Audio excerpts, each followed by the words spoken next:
Board meeting of March 23rd, 2021, at 7 o'clock. Please stand for the Pledge of Allegiance. I pledge allegiance to the flag of the United States of America and to the republic for which it stands, one nation, under God, indivisible, with liberty and justice for all. Thank you.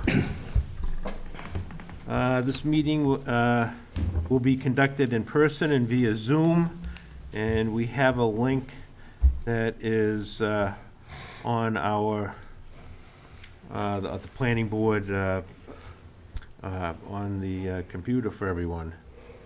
And we also, this is being brought to you by Area 58 Community Access Media tonight. Mr. Chair?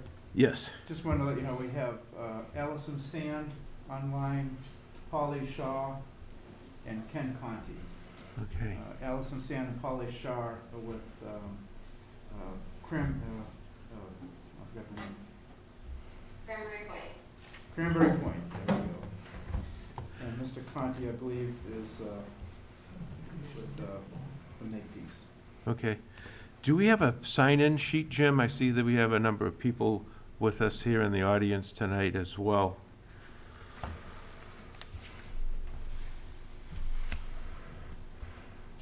Okay, the first thing we have tonight is, after our last hearing, we still have yet to close the public hearing on the zoning articles. But before we do that, there was a couple of definitions that Jim reviewed as he was going through our notes for that meeting. And one was on the townhouse definition. So if we could, if you could talk about that, Jim, it's a minor. Sure. So we had discussed, the first one was the definition for townhouse. We added a phrase, and I'll read how we stated it at the meeting, was except a single-family dwelling unit may be allowed for 55 and older housing by special permit. And then the next day when I was making the change, when I read it, it didn't seem to make sense to me because it should be except single-family dwelling units may be allowed for 55 and older housing by special permit. So just wanted to bring it to the board to see if the board would like to make that change before it actually gets published on the town meeting warrant. Does any of the board members have any comment on that? I'm glad that you caught it. Yeah.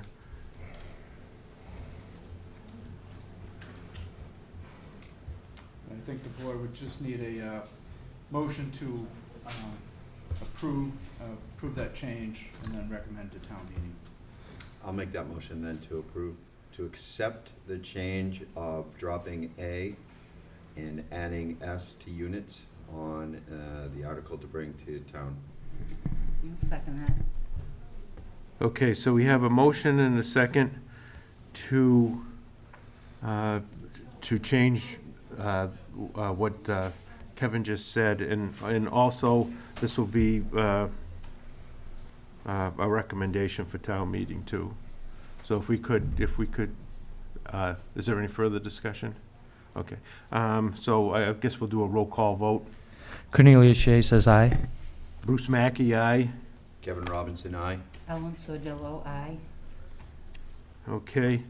The next one was, I know Sarah Hewins asked us about some changes on the floodplain district.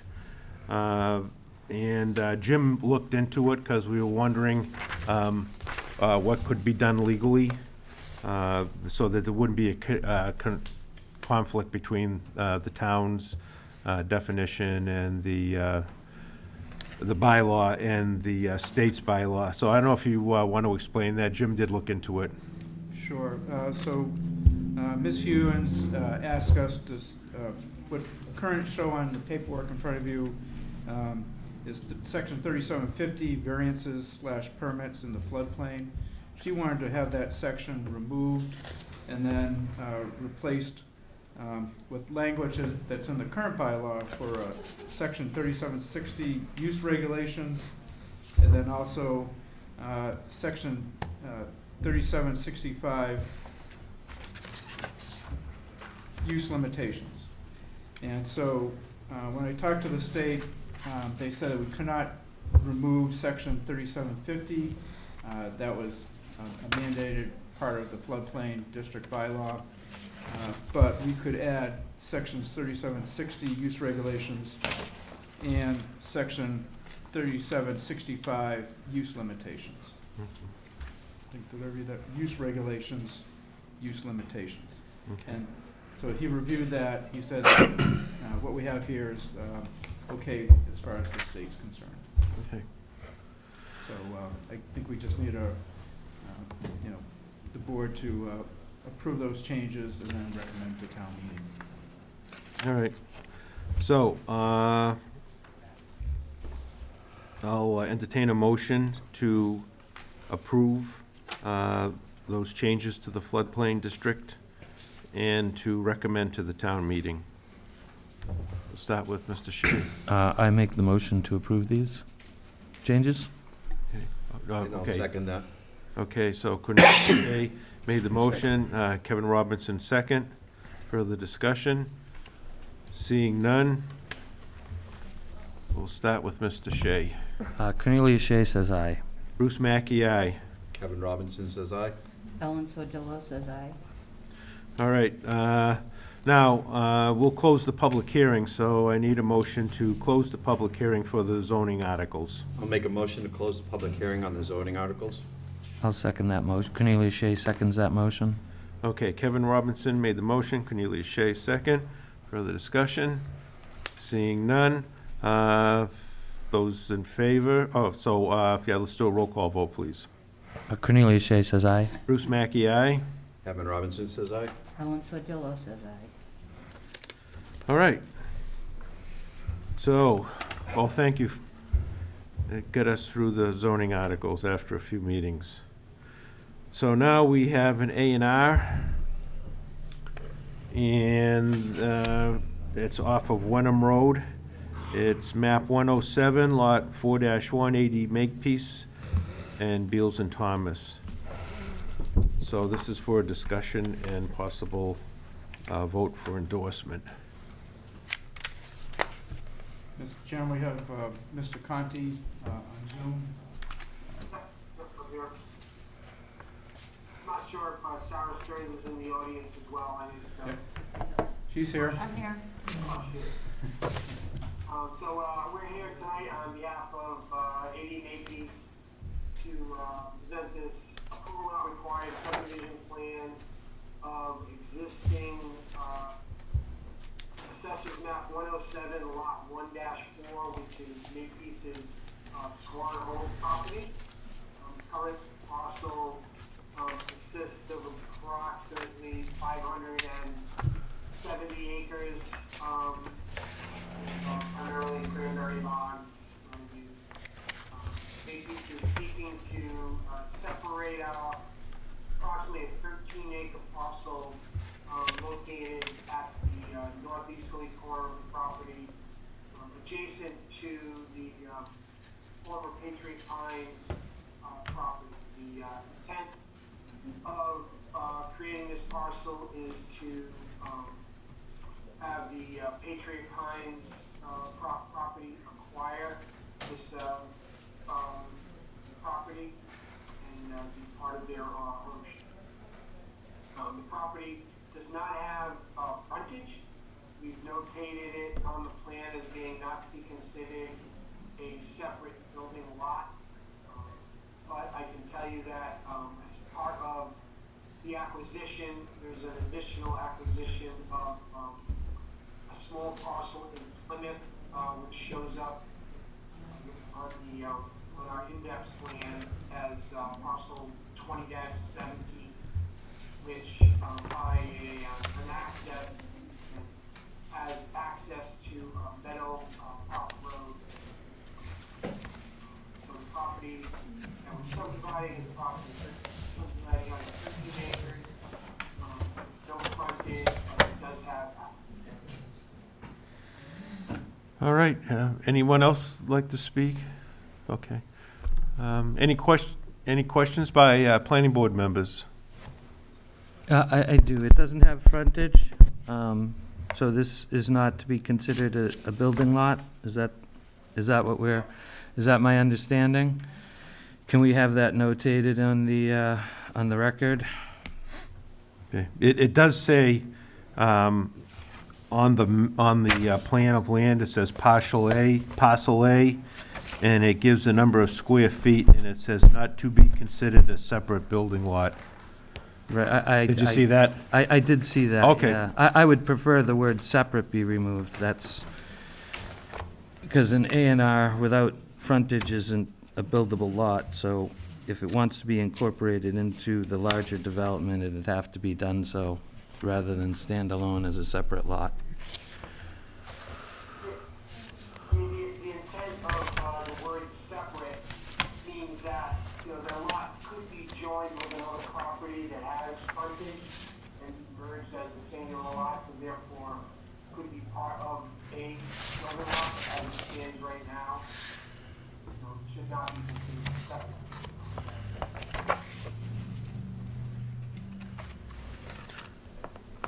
Anything else by any of the planning board members? So we do have the plans here tonight. And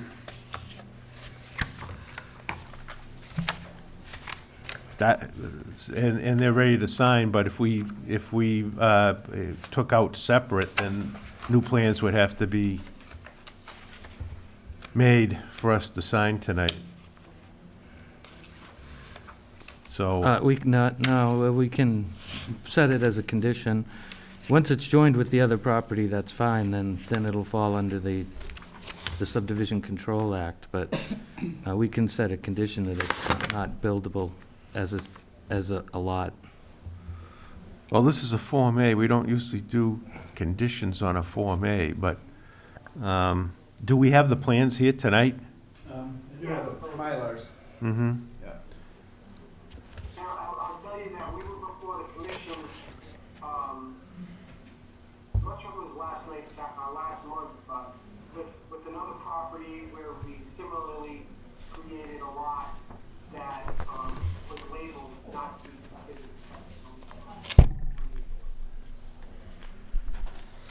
considered. Because, I mean, it's very limiting on this as to where the wetlands and the protected areas and a variety of other things are on it. So I just want to make sure that as a standalone lot, it's not considered a buildable lot. And that could be changed if it's incorporated into the full development. Well, if it's not gonna be shown as if it's not a building lot, does it even have to show wetlands? I mean, you're just yeah, breaking I off a don't- parcel of property here that, and it's, That's a question for the bylaws. I mean, the bylaws is pretty, it gives 12 different requirements in order to be considered an A and R, and I think it does list that an A and OI has to have taken place and that all wetlands should be marked on the map. I think you gotta speak up, Sorry, Bonnie, because, yeah, they can't hear you on the, right, the 12 requirements that come under the A and R for application do require that the wetlands and restricted zones be listed.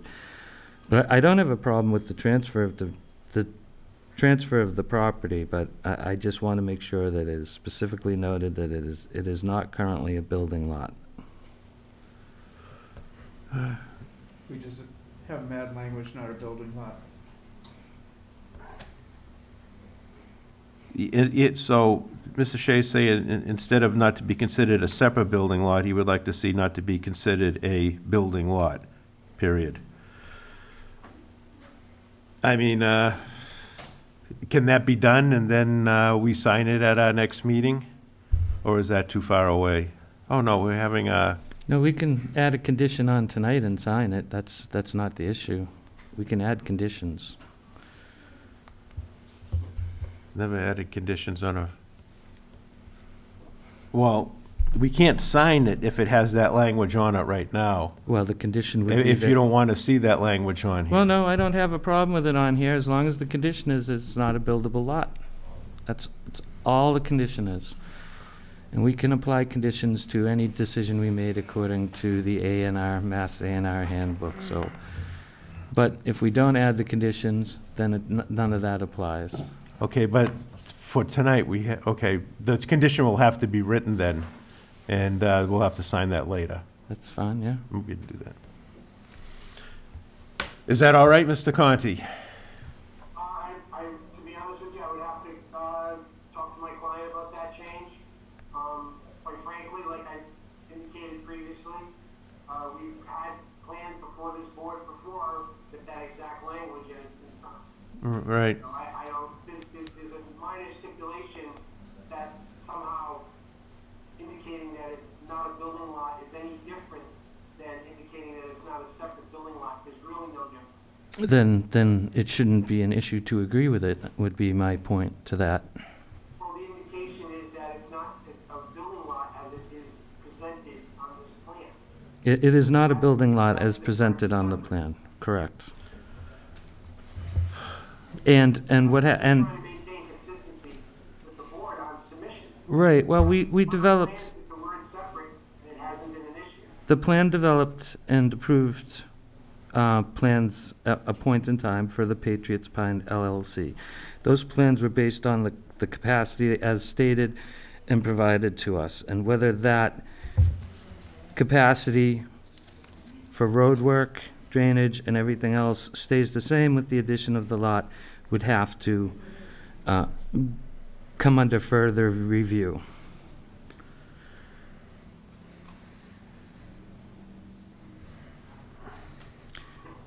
I don't know. And that would, so, Like I said, I would, before agreeing to a change like that, I would have to confer with my client. All right, so we looked at it tonight. Can this be discussed with your client, and then are we going to be within the correct time period? If we bring this, it'll be beyond that time period. Next meeting is April 27th. April 13th is town meeting, so we can't do anything that night, unless you want to hold a special meeting at some point, just to, I don't know. To me, we're splitting hairs here, but, and we're just, it's just creating problems that we don't need to create. But, Well, I don't know. So if we don't sign this tonight, it could just go to the registry anyway, after so many days. If Sarah, if you would like to speak.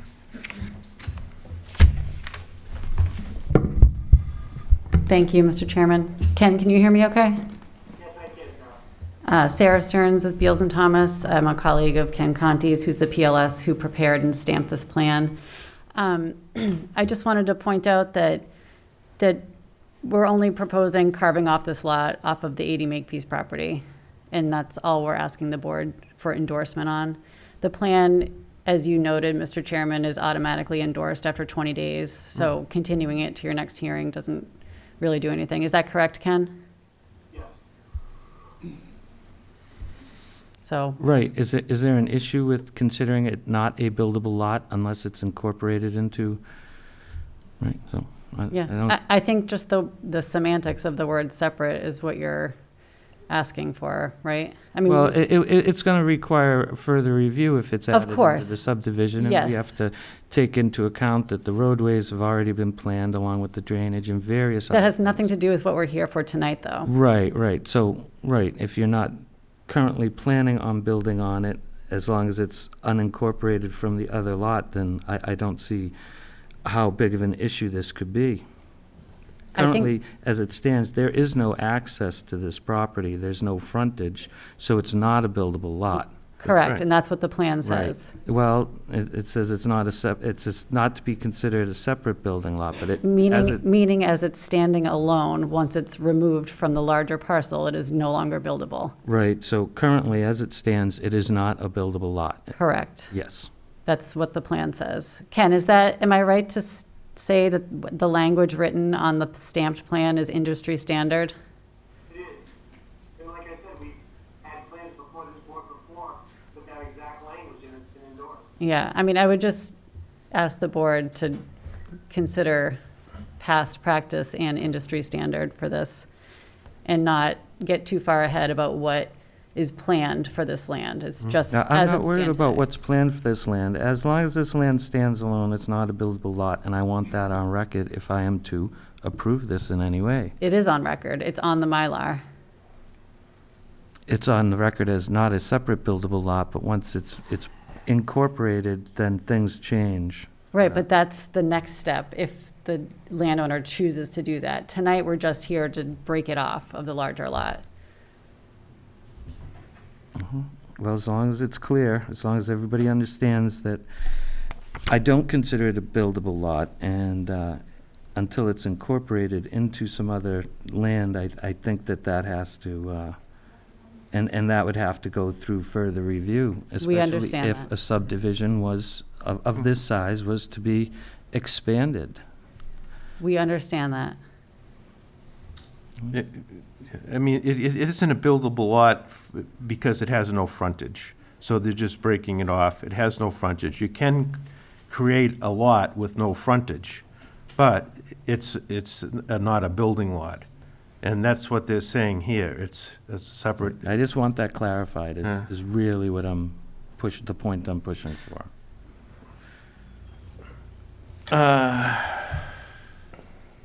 can we do, I mean, so if we do a condition, I mean, I've never heard of doing a condition on a Form A. I've just never heard of that. Well, I Um, mean, A and R by definition is approval not required. So we're just asking for endorsement of the changing of the lot lines. Right, it's a division of the land, not a subdivision. And so that's the theory behind the A and R, is that because it's not a subdivision of land, which would require roads and frontage, et cetera,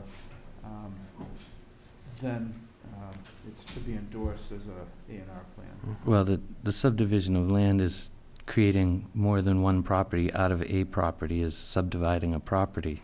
It's whether it falls under the subdivision control laws or not. And for an A and R, it requires that it have appropriate frontage. If it's buildable. If it's buildable, yeah. Right, so the And- note on there noting that it's not a buildable lot would Mm. take care of that. I mean, I think it's just accepted practice. It's acceptable to the Registry of Deeds. You have a stamped plan from a professional land surveyor. It's, it's on Ken to make sure that that's correct. It's pretty much, Right. pretty much a standard note that that I put on plans years All right. ago, so. I think we just gotta take a vote on this. So I mean, we have other things. This is just such a minor thing. So I'll entertain a motion to endorse the Form A. Let me see. I'll make a motion to enforce Oh. Form A. Okay, off Wenham Road, map 107, lot 4-1. And I'll second it. So we have a motion, we have a second. Any further discussion? Seeing none, let's take a vote then. Mr. Shea. Mr. Shea says aye. Bruce Mackey, aye. Kevin Robinson says aye. Ellen Sordillo says aye. Okay, thank you. Thank you, Ken. All right, thank you, everyone. So next we have,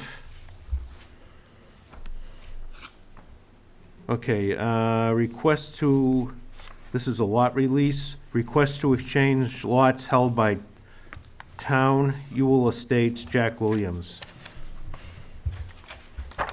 You want to, yeah, oh, Mr. Williams is here with us tonight. Good evening. My name's Jack Williams. I'm developing the land off of High Street called Gilbert Estates, and the road is Ewell Street. We have a covenant on the subdivision right now, and the town is holding two lots, Lot 7 and Lot 10, as surety. We would like to do is exchange Lot 7 for Lot 9, so the town will still have two lots of surety. And the reason for this is the real estate broker sold one of the Lot 7 instead of Lot 9. The people like that lot better. All right, so what was the size of Lot 7 versus Lot 9? They're comparable in size. I don't know what the exact square Okay. footage is. It's probably, each one of them is about 3/4 of an acre. All right, I know we've gone through this before. Yes, We've gone through this with other builders before. Generally, the board just will agree as long as we do have the lots, and I think we have two lots that is correct. that are being held now. It's usually accepted by the board. So are there any questions by any of the board members? Yeah, just a progress report. I mean, I know you were here 6 months ago and we Yes. talked about it then, but I just wanted to see what's happened. We've put in the guardrail along one of the sides where the Doughton Brook is. And then we've also put in the shrubbery for the neighbor across the street. Okay. There was a request by the board as one of our conditions. And we probably put in Okay. about 8 arborvitae. How's the we're- roadway coming along? I'm sorry? How's the roadway coming along? Roadway's coming along very well. We did not do a lot of work on the roadway up until probably the first of next month. We're gonna start doing the shoulders and the sidewalks. Okay, thank you. Sure. All right, any other We have questions? about 1,000, Yeah. little less than 1,000 square feet difference between the two of them. So, They are pretty comparable, that's for sure, yeah. All right, any other questions by board members? Seeing none, I'll entertain a motion to approve the request to exchange lots held by the town and Ewell Estates of Jack Williams. I will make that motion. Cornelia Shea will make that motion to exchange lots. The 7 to 9, That's correct. Okay, yeah. 7 to 9, okay. and I'll second that. Oh, sorry about that, Alan.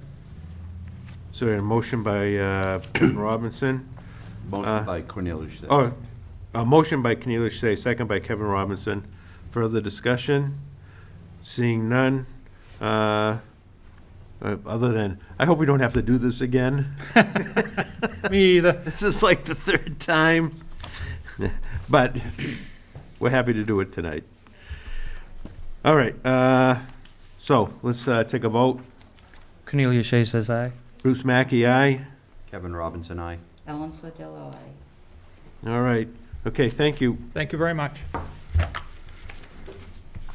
All right, so the next is an extension of subdivision. This is a Whistleberry Glen Conservation Subdivision held by Davenport BCCH LLC is the owner. Request to extend subdivision completion deadline and confirmation of special permit, and by Attorney Sean Riley.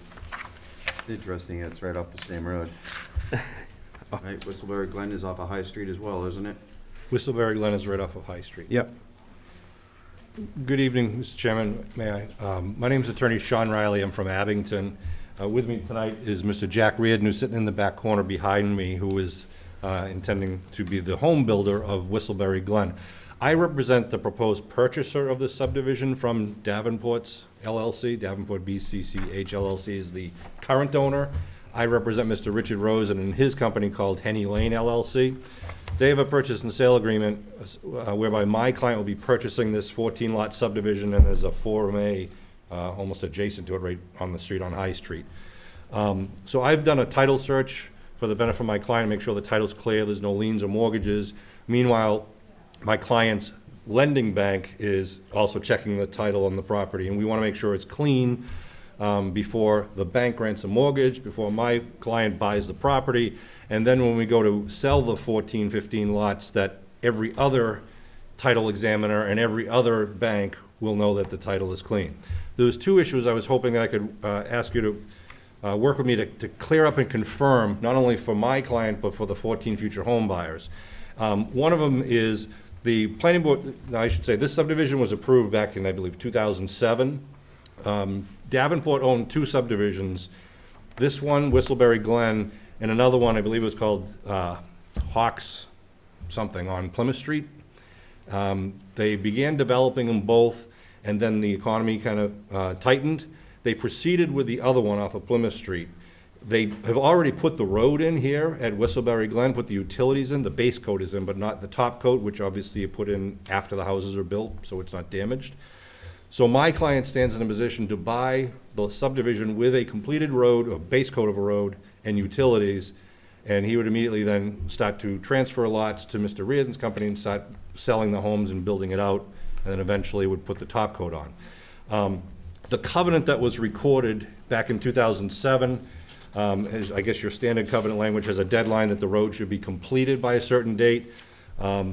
12 of the 14 lots have already been released by the planning board because of all the work that has been done there. There was an amendment to the covenant that was issued by the planning board in 2010, which extended that completion deadline to June 30th, 2012. Both those documents are on record at the Registry of Deeds. My concern was, even though it may be obvious to anyone who drives down there to know the road is in, the covenant says that you have to complete the road by June of 2012, and we haven't done the top coat. So I submitted a proposal. I basically copied the amendment that was done in 2010, and I'm asking the planning board if they could approve it and sign it so I could record it at the registry. It would extend that deadline to complete the road and the top coat and anything else that has to be done by June 30th of 2023, which is essentially get us 2 years to develop that property. Hopefully we could get it done by then. That would erase any questions from my client's lender and any of the 14 lot owners. Hope I explained that. There's one other thing to discuss, but maybe we'll do one at a time. Are there any questions? All I can remember that this was something that I know we had discussed this subdivision years ago. It could have been 10 years ago. It was before the economy went down. And this is when Jack Hunter was town planner then. And so there was discussion about alternative types of housing there. But decided that we'd just stick with the type of housing, just the single-family homes on lots there. And so that was quite a while ago. And I know that, see, this is a conservation subdivision. The one off of Plymouth Street is a conservation subdivision also. And I know that was done beautifully. I mean, that's a beautiful subdivision. And I don't think, there haven't been any subdivision rule regulations changed since then, so the lots are still the same. Everything's still the same now, as it was back in the time when the planning board approved the original plans here. So to me, this is, we've done this, we have new planning board members here, so I just say that this is, we've done this several times to subdivisions when the economy went down, and sometimes these subdivisions just kind of stopped for years and then they picked up. So historically, the planning board gives an extension to these things. Just because we just don't want the subdivision just laying there, not doing anything. I think it's a good idea to continue the the building since the road's there anyway, and since it still complies with all the subdivision rules and regulations.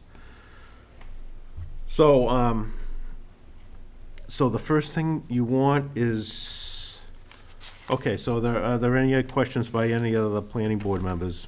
Right, have you gone, I just have the request here, I haven't had a chance. Does it it conforms in every way to the current conservation subdivision law? Yeah. Because, I mean, this was 15 Yeah, years the ago. the conservation subdivision, I can't recall anything that we've ever changed on the conservation subdivision. It's still the same. It's a great idea, and we've had several conservation subdivisions in town, and makes the lot smaller, the subdivision development smaller, and it adds additional buffering around the subdivision and conservation land, so, but nothing has changed to my memory. Will it be built according to the original plans? Yeah, no change at all to the subdivision. Okay.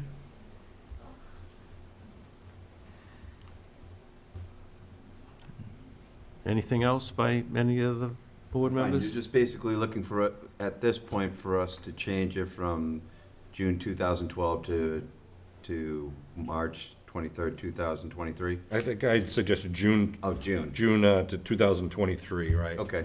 I printed it up, I thought you might want to print it I'm on pretty sure, that's what I wanted to make sure, that Yeah. that's what you were looking for. planning board. Copies are in all the packets. Yeah. Okay, one was about the road though, right? Or was it that you just want the, This one here would have to be recorded because the prior covenant and amendment were recorded, so this would kind of just document the fact that it's being further extended. okay, And I don't need it tonight, I can get it from Mr. Walsh later and I'll take care of it. okay, Bring a copy back to the town offices. That would take care of that issue, so there's no question moving forward. With the closing, actually, we were scheduled to close and purchase a subdivision on Thursday, but it's all been postponed until we could just work out these wrinkles.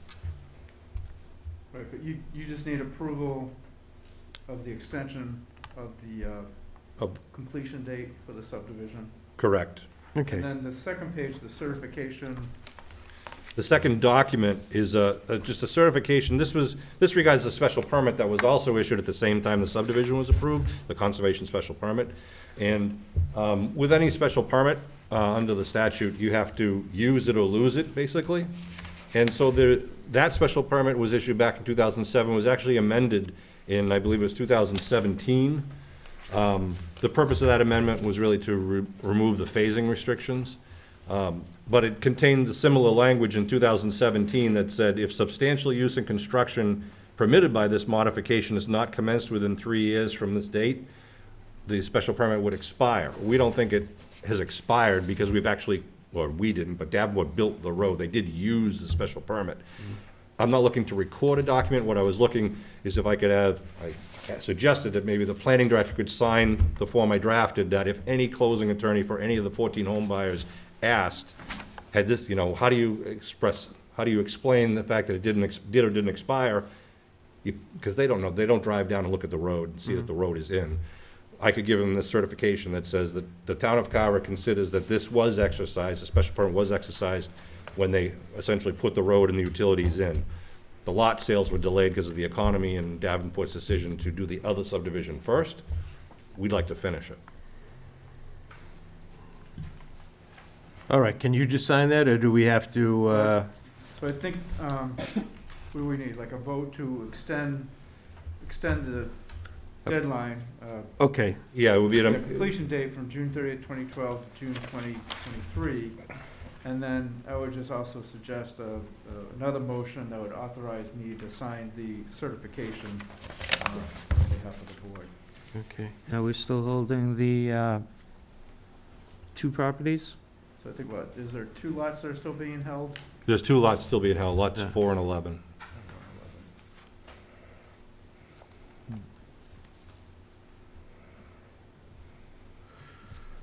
Okay, so I guess the first thing we'll do is if we could do it this way. The first will be a vote for the extension of the approval date of the subdivision completion from June 30th, 2012 to June 30th, 23. I'll make a motion to Actually, Mr. extend the Yes. subdivision Oh. completion deadline from June 30th, 2012 to June 20th, 2023. June You said June 30th, and Kevin read the right one. That was All my right. typo, but either, any date in June of 2023 is Okay. fine. Thank you. All right. I'll second that. So I have a motion by Kevin Robinson, a second by Ellen Sodillo, and further discussion? Seeing none? We take a vote, or did you have something that you wanted to say? No? Okay. Cornelia Shea says aye. Bruce Mackey, aye? Kevin Robinson, aye. Ellen Sordillo, aye. All right, so the second motion would be, to authorize Jim Walsh to sign papers. You sign the confirmation of exercise and continued validity of special permit previously issued for Whistleberry Glen subdivision. All right, anybody? Is on the ray line on the certification. All right, anybody like to make that motion?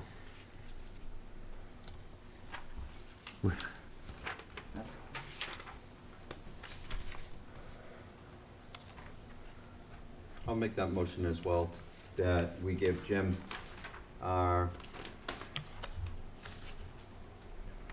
If you might want to say that again, Jim. Okay, so what you're authorizing me to do, what the planning I'll board make a would motion authorize me to to do. authorize you to sign on our behalf. Right, for- sign the confirmation of exercise and continued validity of special permit previously issued for Whistleberry Glen subdivision. If I make that motion, did you get that, Tiffany? Barely. All right. So I'll second that. So we have a motion and second, further discussion? Seeing none, let's vote on that. Cornelia Shea says aye. Bruce Mackey, aye. Kevin Robinson, aye. Ellen Sordillo, aye. All Thank right, you. We look forward to working with your Okay, town. thank you. Mr. Riley, do you have paperwork? We can pass it around for the planning board members to sign off.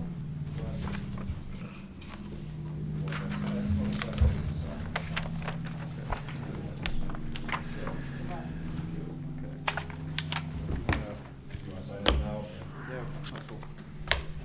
Then, Chairman, as a notary public, can I ask you, are you signing that freely and voluntarily? Yes. Thank you. So I can sign on it and record that. Appreciate it. Did you get that last, did you also do another notary public? Sure. There were a lot release form that was being passed around. Then, you have that, I can certainly sign that. Thank you. Finding that, pass it on.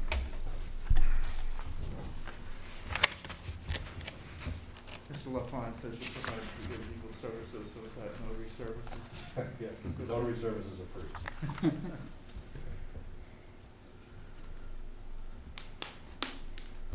Where's the lot release? It's, Mr. Chairman still has it. Is this one I need to pass on to the attorney? Might want to ask him. The lot release? Yeah, lot release. You want to sign, do you want to notarize that first? Ellen still has to sign This it. one is for, this is the one that I presented, the lot release. So Ellen has to sign that, Mr.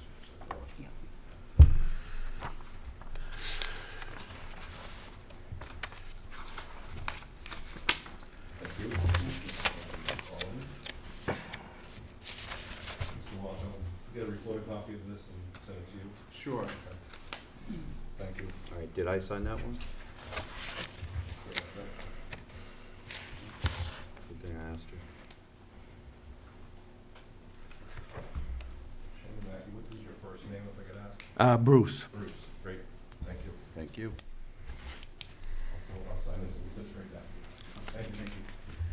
All right, so next,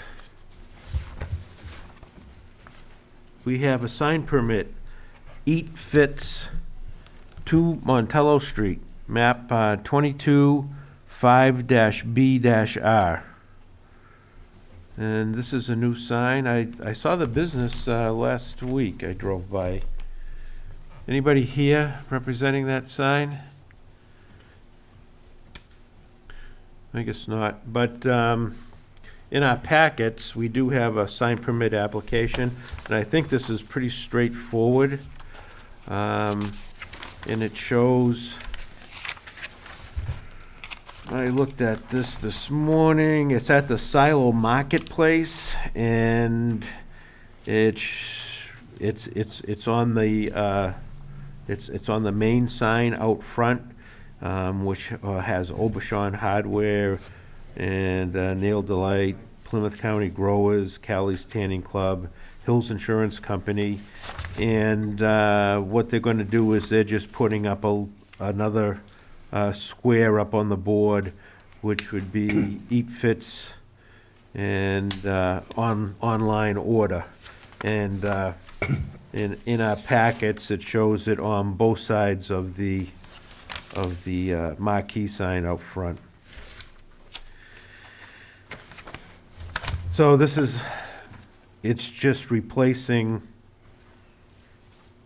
another sign that had been there previously, so, I'm okay with it. Yeah. Did they already pay for the sign? The building fee? They did, Okay. or at least they paid the planning board. The building filing fee? Paid No building signs? $50.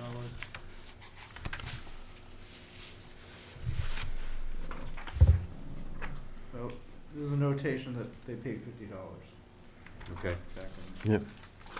Are they not putting any signs on the building itself, or? Well, they came sometime, it was. If it's a sign on the building, There's already a Right, sign. they came in- That's what I thought, yeah. Right, they got that one approved. Right. And then they, I wasn't sure if it was the same business or not, so Right. I do remember, yeah. All right, it says we don't have anybody to ask any questions to, but I think this is pretty straightforward. So I'll entertain a motion to improve the sign permit application for Eat Fits, 2 Montello Street. Cornelius Shea makes a motion to approve the signage for Eat Fits, Inc. at 2 Montello Street at the Silo Marketplace. I'll second that. So we have a second by Kevin Robinson. Further discussion? Seeing none? Okay, we'll start the vote. Mr. Shea. Cornelius Shea says aye. Bruce Mackey, aye. Kevin Robinson, aye? Ellen Sordillo, aye. All right, thank you. All right, so now, on our revised agenda, we have an extension of a special permit, which is Cranberry Point Energy Storage Project requesting, request by Plus Power to extend site plan and special permit, Allison Sand. This is for a discussion and vote. So do we have anybody here with us? I bet that's Allison on Ellison Sand, screen. as well as Polly Shaw. Okay. For the applicant. So if you'd like to speak about this, go ahead, please. Oh, except we can't hear you. Yeah. Where are we? Thank you. Sorry about that. Okay, go ahead, please. So, I'm Allison Sand. I'm a developer at Plus Power, and we also have Polly Shaw here as well on the Zoom. Apologies we can't be there in person, but wanted to give an update to you all on the Cranberry Point Energy Storage Project that we're developing here in Carver. I know the planning board composition has changed over the past couple of years from when we got the site plan and special permit application approved in March of 2019. So want to give you all an update on So first, I'm going to give a little background on Plus Power, and then dive into a couple of project updates that we have for you on the Carver project. So just to give a little background on Plus Power, we are a energy storage leader here in the U.S. focused on transmission-connected energy storage projects. Our team is comprised of several energy professionals with significant development, engineering, construction, and execution experience. Currently, we have projects in 17 states, and we're working on developing and constructing the 4th largest battery storage project in the world right now in Hawaii, on Oahu. So we are very excited to be moving forward with this Cranberry Point project here in Carver. And you know, we really bring a deep safety ethos and you know, focus on siting responsibly as we approach development at Plus. So wanted to give you a little background on our company, and then also give an update on the ownership of the project. I know some of you may know that back in 2019, when we received the site plan and special permit from Carver, Enel was the lead developer on the project. Enel actually worked with a few consultants on the project since the beginning, when they started development in 2017. And those consultants are co-founders of our company, Plus Power. So although the project changed hands last year, the development team has stayed consistent. So last year, Plus Power purchased the development assets of the project, and we're moving forward with various development activities for this site. So from a high level, just to take a step back, battery projects like this that we're proposing here in Carver really help create a more reliable and efficient electrical grid by storing excess energy in times when there's excess supply, especially given that more renewables are coming online, and then discharging or injecting that energy back onto the grid in times of need. So just to give a little background there on what we're talking about when we talk about this project. As far as the project updates we wanted to talk about, one of those is just to give an update to everyone on the interconnection study process that we're going through with the independent system operator of England and Eversource, who's the transmission owner for the project. This process is something that we've been going through since 2018 with ISO New England and with Eversource. And this is something that we have to finish prior to starting construction on a project like this. And we are in the process of wrapping up this study process, but it has taken a few years here. So wanted to give that background that we've been working on that process background over the past 2 years. And then on a related note, ISO New England, as you may know, manages the energy market in New England as well. And in order for them to forecast the future electrical needs that they have, and to make sure that there are sufficient resources available in the coming years, they provide an opportunity for resources like the Cranberry Point Energy Storage Project to submit into an auction. And so Cranberry Point submitted into the auction that ISO New England had last month, and we were able to secure a 7-year contract with ISO New England, which is very exciting news for the project. And that really has helped establish the timeline for when we plan to build this project and when we plan the project to be operational.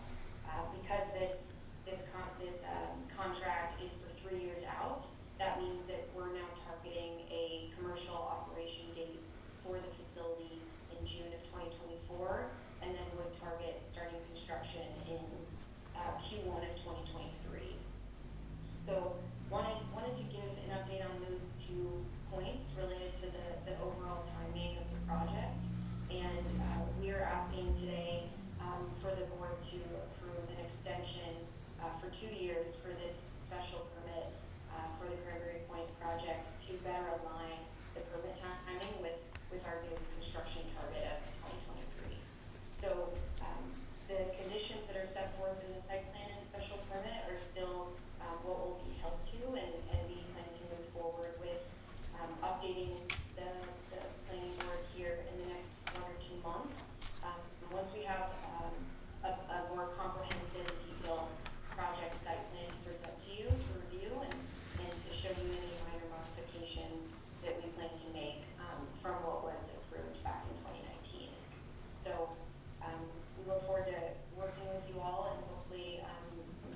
soon I can meet you all in person, but wanted to give the update and open it up for any questions related to our extension request. So thank you for your time. Okay, thank you. I probably should have said this at the beginning, but this is a project that came before the planning board a couple of years back. Kevin Robinson and I were on the board at the time, and I think everybody else is new here. And it was for electrical storage, and it was at the power station off of Main Street, at the crossroads of the power lines. And this project was approved by the planning board. We did a site walk, and we did approve this. It went for several meetings, and but it's an interesting project. It stores electrical energy, so that especially with the solar power that's coming in from Carver, it can be stored there and then put out at times when there's more need of electrical energy. So it's a good project.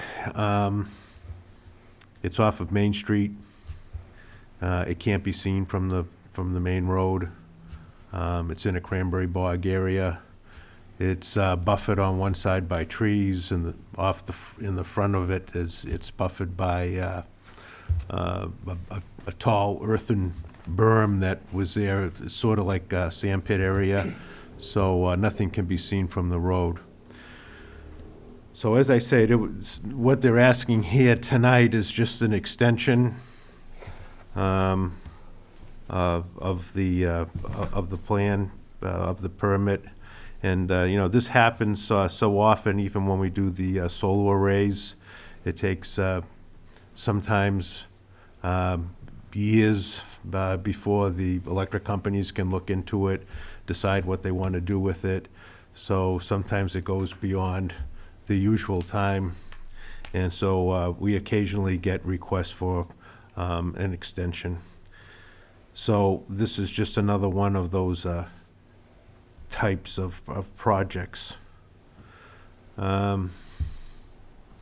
Is there any questions by any of the planning board members? Yeah, I'd like to ask the proponent, it's been 2 years. Can you clarify why construction hasn't begun at this point? Yes, so one thing that I was mentioning is the interconnection study process that a project like this has to go through. The timing isn't necessarily clear when you enter the process with ISO New England and with the transmission owner. We originally submitted our interconnection application back in 2018 and have been going through the study process. There are several parts to it since that time. So we're still finishing that process currently, which is one of the main reasons we haven't been able to start construction yet. And how long do you expect that to take? We are wrapping up the final study currently and moving forward with negotiation on an interconnection agreement that we'll sign with ISO New England and with Eversource. So we're working through that timing with them. Likely that agreement will be signed later this year. And when do you expect to start construction on the facility? Currently, we're expecting to start construction in the first quarter of 2023. And you mentioned that there are some modifications made. Yes, so we're currently reevaluating the layout that was approved in 2019. New information, inevitably comes up as we continue the development process, and so we've received additional feedback from Eversource regarding the substation facilities, and also just taking a fresh look at the battery technology. So right now, we're just requesting the extension, but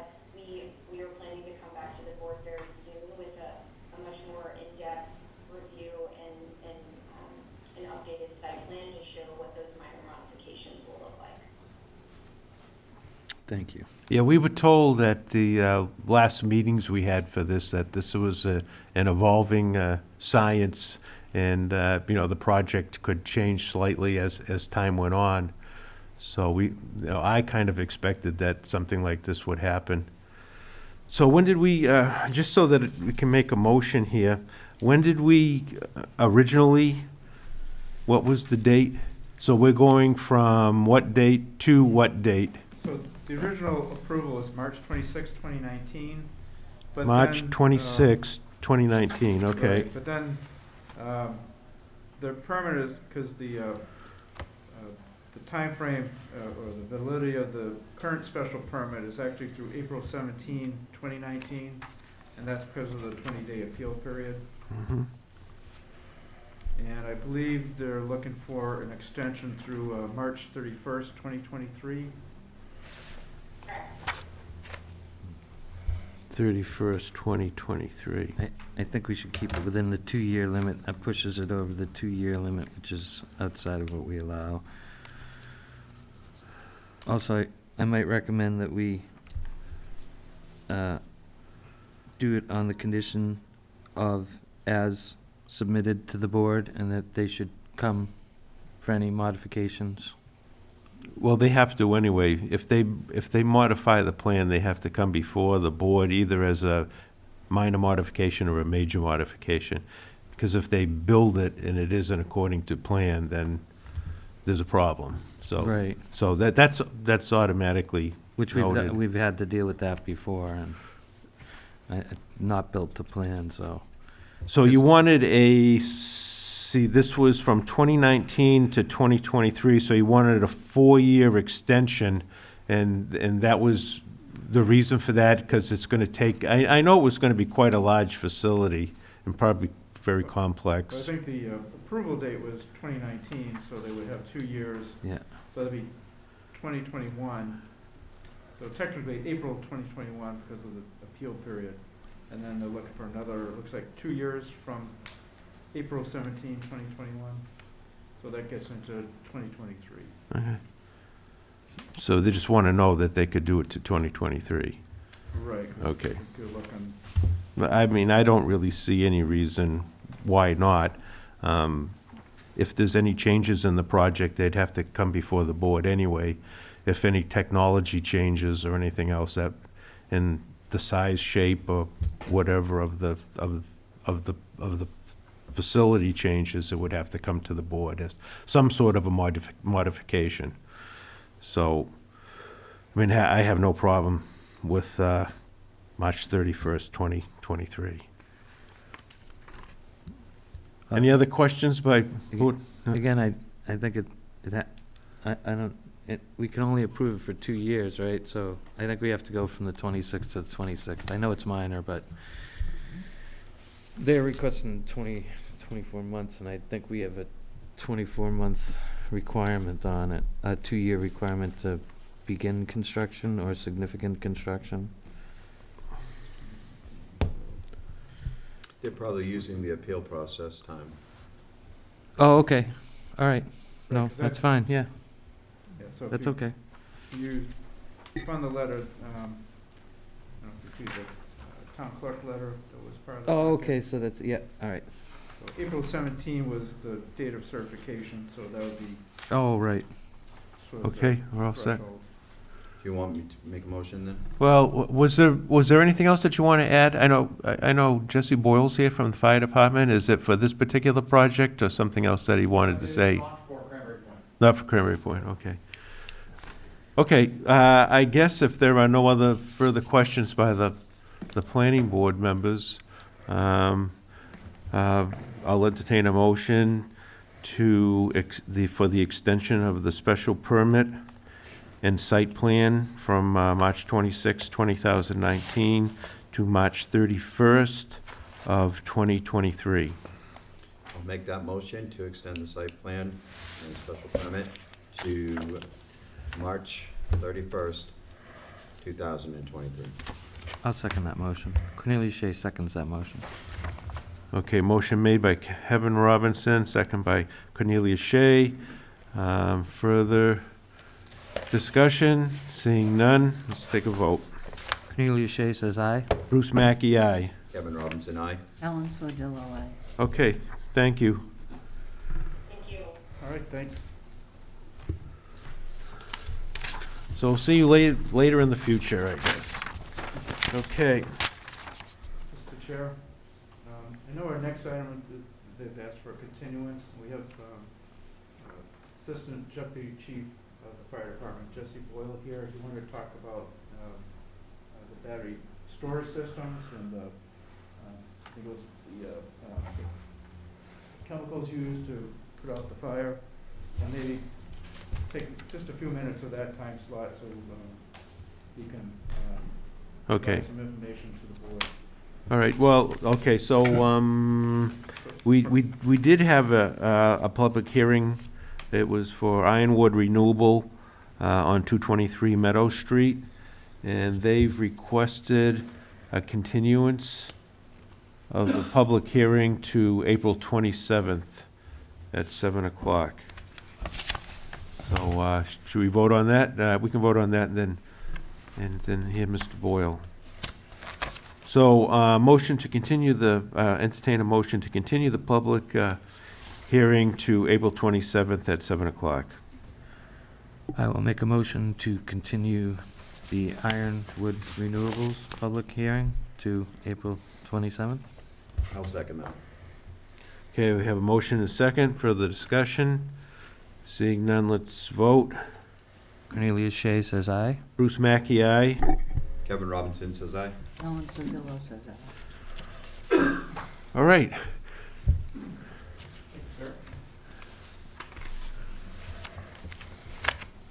Handouts for the plan and for the board. Oh, thank you, Jesse.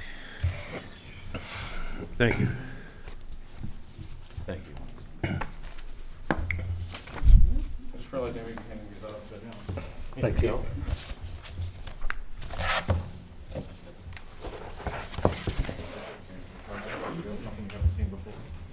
I know we continually have questions by board members about the safety of these projects, so it's, and we've had many, and we'll probably continue to see a few more in the future, so it's good to see you, so you can keep us updated. Well, I think that really speaks to the reason that it's important for me to be here tonight. We have a lot of new board members, and it's been a little while since the fire department's had an opportunity, so I thank the town planner as well as the rest of the board for the opportunity to be here tonight.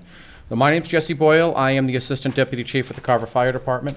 My responsibilities include code enforcement and fire prevention, among other things. For several years, the fire department has had a seat at the table for the Technical Review Committee, which typically hears the majority of the projects that come before the planning board prior to the public hearings. This is something that's been going on for several years. It predates me as well as Mr. Walsh. But it's certainly an important and crucial element in the process. Typically, when we have the technical review committees, the fire department speaks on behalf of all public safety agencies, specifically the police department as well as EMS. There will be certain projects where the police department or EMS department may want to speak to it, but by and large, when we talk about public safety access, if a fire truck can get there, so can a police car or an ambulance. And by and large, again, typically a lot of what we do speak to as far as the projects, and almost every project that you've spoken about tonight, we've had some involvement in. It's really about fire department access and how to respond to these particular developments during an emergency. Specifically tonight, what we wanted to talk about was the proliferation and the continued proliferation of battery energy storage as we see it increasing in town as part of the solar and photovoltaic projects that we see. I know recently we've just had, again, an inundation of applications, and we have some older projects that are starting to come back to life again after a little bit of dormancy. And again, with the new board, I thought it would be a great opportunity to come in and talk about some of the challenges that the fire department faces on these.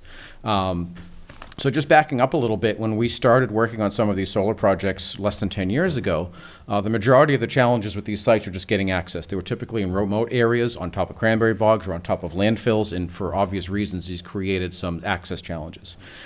Through several of those projects, we've established a set of pretty standard established guidelines that we adhere to that we apply to every project. They're reasonable. They fall within national fire protection regulations as well as the Massachusetts Fire Code, and that there's really nothing over the top. It's about roadway widths. It's about the condition of the roads to support the weight of the vehicles in all weather situations and basic clearance issues.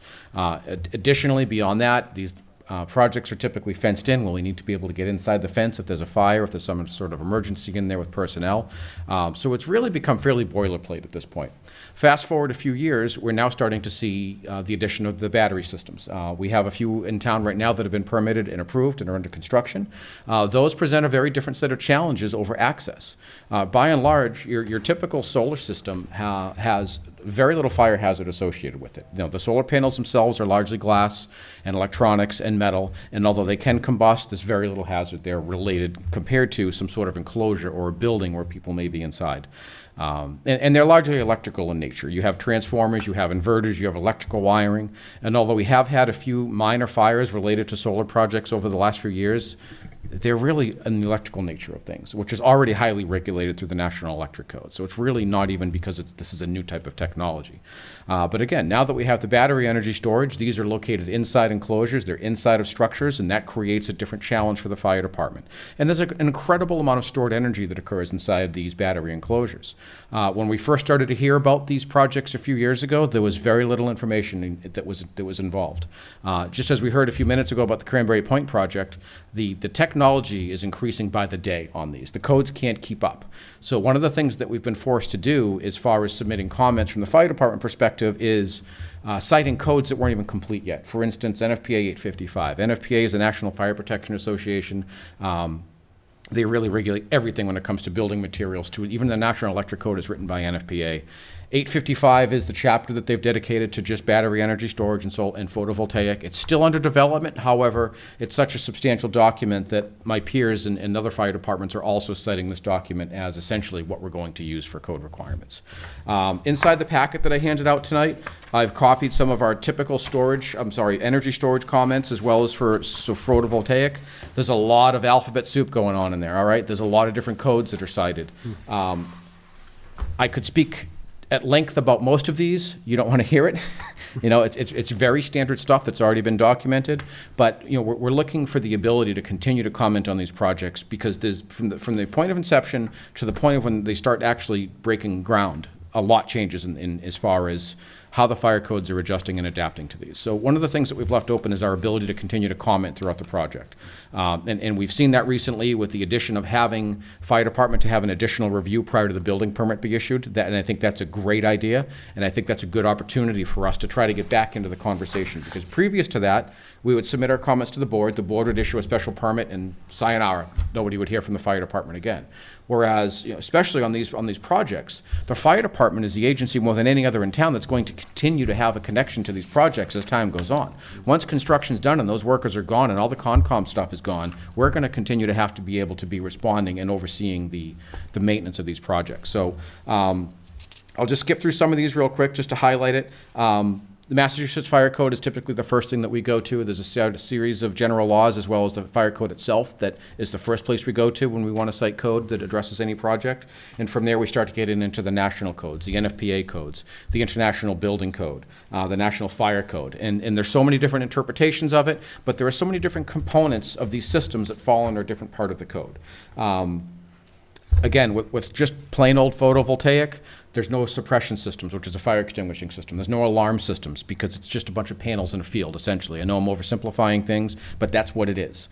Although they have some hazards for fire, there's no smoke detectors in the middle of a solar array, okay? When we have enclosures now, when we have shipping containers with batteries and electronics and components inside of it, now we've created a different hazard.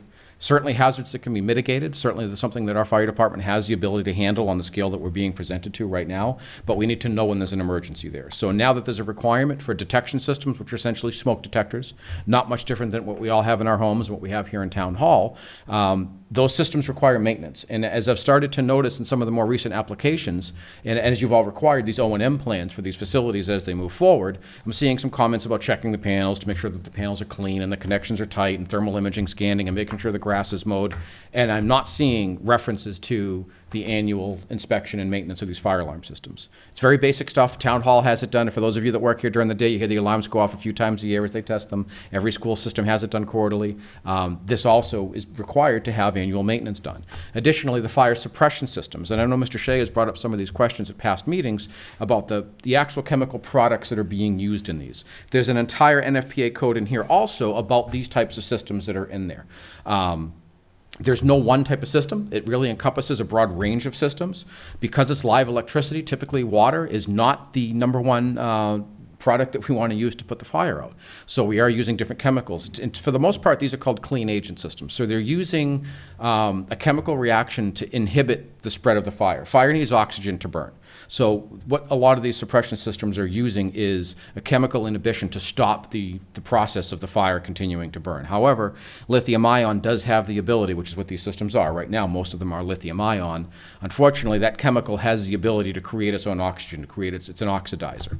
So these systems certainly have an ability to stop most of the fires that occur into these into the containment units, because not only are there batteries in there, there are inverters, there's transformers, there's all sorts of other electrical equipment in there beyond just the batteries and the racks themselves. So that being said, this most recent project that we've had that I believe is being heard tonight for Rocky Maple actually has presented a different type of technology that we hadn't seen before. So I've updated some of my comments for that particular project to reflect this different type of technology. Again, it's new. It's a new technology for a new challenge, and I'm all for that. It seems to have been vetted by all the agencies and all the testing authorities, such as UL. You'll see a lot of references to UL on here, which is Underwriters Laboratory. Although they don't write codes, they're the ones that approve these devices and these products for use. And this particular product that's proposed for Rocky Maple is approved by the UL. So that's good. That's what we're looking for on there. Beyond that, again, I don't want to belabor the point of having references to all these codes on here. Part of the TRC process is to have this information go to our town engineer and for peer review to have them analyze these and to make sure the project is built to that standard. And I think working with Fuss & O'Neill has been a great relationship for this fire department. They certainly have helped advocate for us. There's only so much that we can do as a small fire department. On some of these projects, such as Cranberry Point, what we'll have on a project of that size, which is much larger than anything we've seen in town before, is under Massachusetts general laws and the fire code, we have the option to require the developer to hire a third-party engineer to design the fire protection systems, which we've done for a project like that. But for these smaller systems, we do rely on Fuss & O'Neill as a peer reviewer to make sure that the system that's designed is appropriate for the type of hazards. Again, most of these solar companies that are out here developing these properties are very familiar with what they're doing. They've done this many times before. They're dealing with cities in some cases, and the challenges of a PV array with battery energy storage inside of a high-rise building is significantly different than in the middle of a forested area. That being said, we still have hazards that we need to make sure that are taken care of. With that being said, there is one additional item in here that I wanted to mention. There are two references in these comments regarding gas detection systems. The first of which is a gas detection system that has the ability to identify when a very specific set of gases is released from a lithium-ion battery that's about to catch on fire. There's a phenomenon called thermal runaway, which is when things really go wrong inside of a lithium-ion battery storage system, when the cells get to the point where the power cannot be controlled any longer and the energy is getting beyond the point of the cell to contain it. This is just before fire starts. It releases a very specific gas that this detector is designed to pick up on. And when it detects that gas, it immediately shuts down the system and evacuates all of the air from the building. As of right now, this is not required by any codes. It's certainly headed in that direction, but again, so many of these aspects are in the infancy of this new technology. So that is one portion of the gas detection system. Several of the projects in town that have already been permitted and approved have already indicated that they would put that within their enclosures, and we're very much in favor of that, and we appreciate their willingness to install such systems. However, we're not seeing it in every system that's been brought before. So that is something that we recommend. We think that it's in the best interest of anybody that works in those buildings, as well as our firefighters that may have to respond to an incident on them. But I do want to bring to your attention an additional gas detection system that's on here, just to avoid any confusion. These clean agent systems, which are essentially either whether it's a carbon dioxide or an aerosolized system, when they detect that there's a fire inside this enclosure, and again, picture a shipping container or a very tightly enclosed building, when those suppression systems, when those fire extinguishers release their extinguishing agent, it's knocking out the oxygen so that the fire stops. Well, we can't have people go in there. So typically with those, there's also a gas detection or an air quality detection system in there that would illuminate a light and probably an audible device on the exterior of the structure indicating that it's not safe to go in there. This is a very different type of gas detection system. This is really just a reaction to something that's already happened. This is a reaction to the suppression system that's activated, which we would likely already know because it would send us an alarm signal. But I wanted to bring that to that. That's an important life safety aspect of it, which again is largely covered in the code. These systems, I can't drive this home importantly enough, these systems need to be inspected and tested annually as part of regular maintenance. Especially with the infancy of some of these technologies, we don't know what's going to happen to these over the course of many years because it's so new. But we do expect the codes and the Mass General laws to be able to reflect that. With that being said, the remainder of the comments on here are really just regarding general conditions and site access, really boilerplate stuff that we've included on there for years. And I've also included what I find to be a very informative handout from the NFPA, which is actually right up here in Quincy. A lot of my training that I've received, not only from the Mass Fire Academy, but has come from the NFPA. I've gotten training, fortunately, from the Underwriters Laboratory. They have a great Fire Service Research Institute, which tests these things. They test. That's the best way to find out what's going to happen, right? We take a lithium-ion battery enclosure and we light it on fire. How do we put it out? All right, let's not find out in the field. Let's have these testing authorities come out and do this. And fortunately, and COVID has certainly helped a lot of this. A lot of these programs are now available online. And if I don't have the opportunity to travel through multiple states to go and sit in on some of these training seminars, I have the ability to view it online. And that's just really a great amount of information that's been really in the last 18 to 24 months that's been placed out there. By no means am I an expert in any of this. We fortunately haven't had a fire of anything that affects a battery storage system, but we certainly want to convey to the board that if we do, or when we do, that this fire department will be prepared. But that's going to come with your support and make sure that these projects are permitted in the way that's going to keep the people that work in these projects safe, the neighbors in the area as far away as they are, because you've done a pretty good job of making sure that these are located remotely from neighborhoods, and of course our firefighters. That's a primary goal for us. Again, I think that really sums up my comments. I'd be willing to answer any questions if anybody has any. Ellen? I was just wondering, if lightning hit one of those, what would happen? They have, and frankly, that's not something that the fire department would regulate, believe it or not. That would fall under what the National Electric Code would have for lightning surge protection. So they do have surge arresters in there, or suppressors, and I really can't speak to any great degree of how they work. But again, that's something that's already covered under the National Electric Code, and typically the power grid also has the ability to suppress lightning because their equipment gets struck by lightning quite often.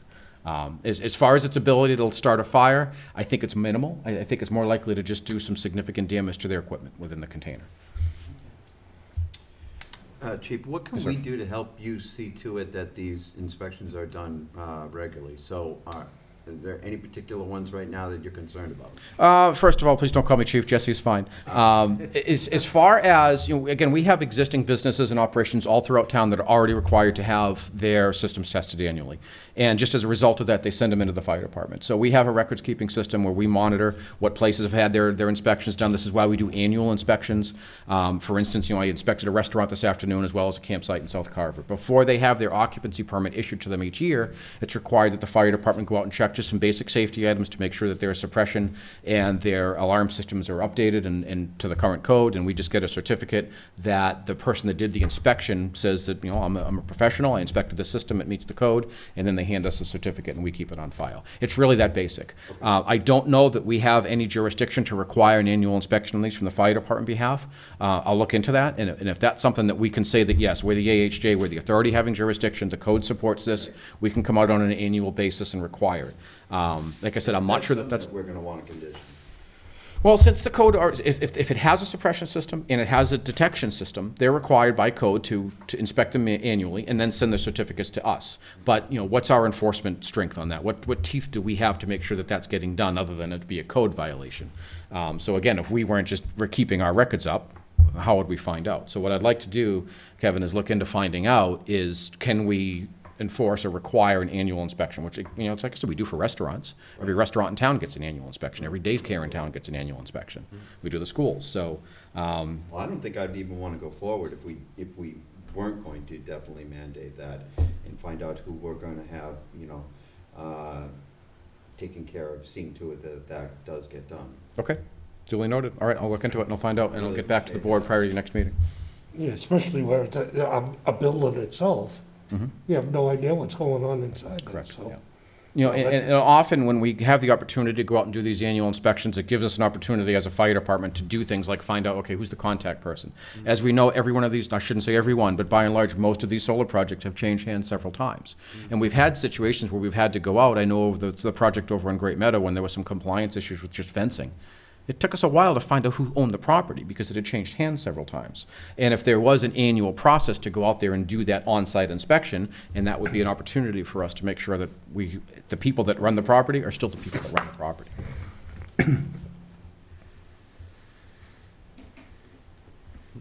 Thanks, Kevin. I just want to thank you for being here tonight and giving us an update. I know that you're a very important part of our review, and the planning board takes seriously any recommendations that you have, and we always will. We want to make it safe for the fire people that have to be out there, the firefighters, and we thank you for all the knowledge that you have. Well, thank you, Mr. Chairman. We don't take that for granted. We want to earn that every time we come out, that we want to make sure that, what we're putting forth is important and not frivolous at all. No, but I do think it is a good idea. We can look into that. We're going to have so many of these solar projects, and it's good to familiarize yourself with them and do have annual inspections just to see how things are going there. So I think that's a good idea. It's a good foot forward. What's that? Good foot forward. The challenge usually comes into when there's a fee involved. The developer may not want to pay that fee every year, but if it's required by law, then they have to do that. That's what makes it easy. Yeah. And that's Well, the first place I'll look to see what Yeah. teeth we have as far as the Mass General laws or the Massachusetts Fire Code to be able to enforce that. Yeah. Because I could have all the ideas I want, but if I can't back it up with a code, and that's, again, where we try to have some legitimacy with the things that we look for. Is there a code, and is there a past practice, whether it's this fire department or this board or this town or another that has even more experience than we do? And right now, there aren't many. There are not many communities that have the level of solar that we do. And that's going to continue to grow. For instance, Rocky Maple, the project that you're about to hear shortly, is unique in the fact that it encompasses both Carver and Wareham. We have a great working relationship with my counterpart in Wareham, and I've already had several conversations with those guys. And we're coming from slightly different approaches, but Wareham's also had their challenges with these projects as well. But we could also look at this as, whether it be in our bylaws, or maybe some of our bylaws need additional teeth to them to do this type of thing. So So I've done I it. guess we could do something like that. Jesse's more recent comment letters for this particular project, I did incorporate those conditions into the, or his suggestions, I incorporated those as conditions under the order of conditions for this project. Thank you for I that. have a copy for you, so if you have a Okay. chance, you can Certainly. take a look at it. I don't want to delay your meeting any further, so Kevin? I was going to say, that's why we need to continue to ask these companies that are coming forward to make sure that there's money for this continued training. Sure. That- And again, that was something that I had indicated with their costs that you were requiring for them to indicate how they were going to take care of this property every year. I noticed a lack of attention paid towards the fire suppression and detection systems. And again, this is not major stuff. This is very routine. These companies and these vendors that handle these type of inspections do it all day, every day, out in the field. It's not unusual, but it still needs to be done. The equipment doesn't work. If the equipment doesn't work, it doesn't work. And that's what the inspections, it doesn't guarantee it, but it's a much better situation when it's inspected annually, especially with these newer type systems that we don't know what they're going to do. It's not like it's a restaurant where there's a cook working alongside the suppression system on the cooking hood every day. It can see when there's a problem. If there's nobody going in there or nobody's looking at it, of course, you could also make the argument of what's the hazard if there's nobody in there, but we're not going to take that for granted either. People will be in these enclosures. They will be performing work and maintenance and service on these devices. Any other questions by planning board members? All right, well, we thank you All for right, for again, thank being you for your here time. and updating us, and I think we learned a few things tonight. Thank you, Josie. Thank you. All right. So, next is, see, this is a continued public hearing on the application of BERE LLC requesting a special permit and site plan pursuant to section 2230, 3100, and 3700, 3580, and 5300 of the Carver zoning bylaw. And this is located at 370 Tremont Street. And it's approximately 36 acres in Carver and in Wareham. And this is to allow the construction of a dual-use, large-scale ground-mounted solar photovoltaic installation, including battery storage on agricultural land. And it's located in a residential agricultural district. And we did, this is a continuation from the first meeting. Since we had our first meeting, we did go for a site walk. And let me see, I think Mr. Shea was with us. John was with us, and Ellen was, and myself were there too. And, Sorry. I don't think John, I think Rich, Ellen. oh, Rich was there. Yeah. Oh, but John wasn't there, okay. Oh, and Ellen wasn't there. This was the day that it was the real cold, Yeah, it cold was- and windy day. So it was just, yeah, The farm. the three of us We and, had you, yeah, Connie was there, yeah, and Thanks, then and Jim. and myself, okay. So, it is remote, you can't see it from the street. The nearest house, and there's only one house that has any sight of this, but it's over the river and through some woodland areas. So, and it's far away from that particular residence. So, I think, you know, it was a perfect place for this type of solar installation, because people always want to see these things in places where they don't like to see it from the street. Although I don't know if that's reflected, it's not reflected in our bylaws, but this isn't seen from the street, and it isn't seen by any subdivisions and it's generally bordered by cranberry bogs. So that's what I got from the site visit. So, Sarah, did you have anything additional to say? Good evening again, members. Sarah Stearns from Beals and Thomas for the record. With me on Zoom, I believe, is Adam Schumacher from BERE LLC. And also with me is Ian Ward from New England Consulting, who also joined us on our site visit. Just as an update to the board, as Mr. Chairman mentioned, we had our site visit since we last spoke in February on March 2nd. We were able to incorporate any comments made on the site visit in our response letter to Fuss and O'Neill. So we were able to send our slightly revised plans, stormwater report, and memo to Andy Glines at Fuss and O'Neill, who reviewed it and sent his final memo back with some recommendations for conditions, essentially. And, you know, really, the edits made to the plans are relatively inconsequential to the design. It was really centered more around tweaking the stormwater management at the equipment pad slightly, and adding a waiver request to utilize the existing bog roads. So that and a few photos were added, just showing replacement of cranberry vines in areas that may become damaged during construction and in things of that nature. In my mind, minor amendments that really have no impact or change to the design on the Carver portion of the project at all. So the plans look largely the same.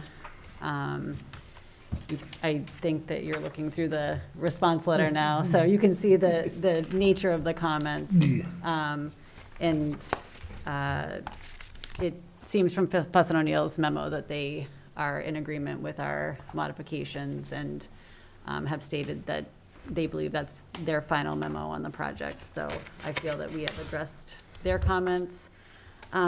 Bruce, you had asked us to measure the distance from that home in Carver, and just to report back on that, I did add it into the letter, but from our calculations, the measurement from the panels closest to that northern piece is 935 feet, give or take, and then the limit of work, which just includes the bog road essentially, is 835 feet. So it's quite a significant distance, and as you said, there's the Wewiantic River, a large bordering wetland, wooded wetland between where our work is proposed on the bogs and where that residence is. So I just wanted to make sure I closed the loop on that, and you felt comfortable that that was a significant distance that was noted. And just, to kind of follow up on what Jesse had just talked to the board about, which I think is very helpful for all of us to hear, as, all of that specific information is evolving so quickly.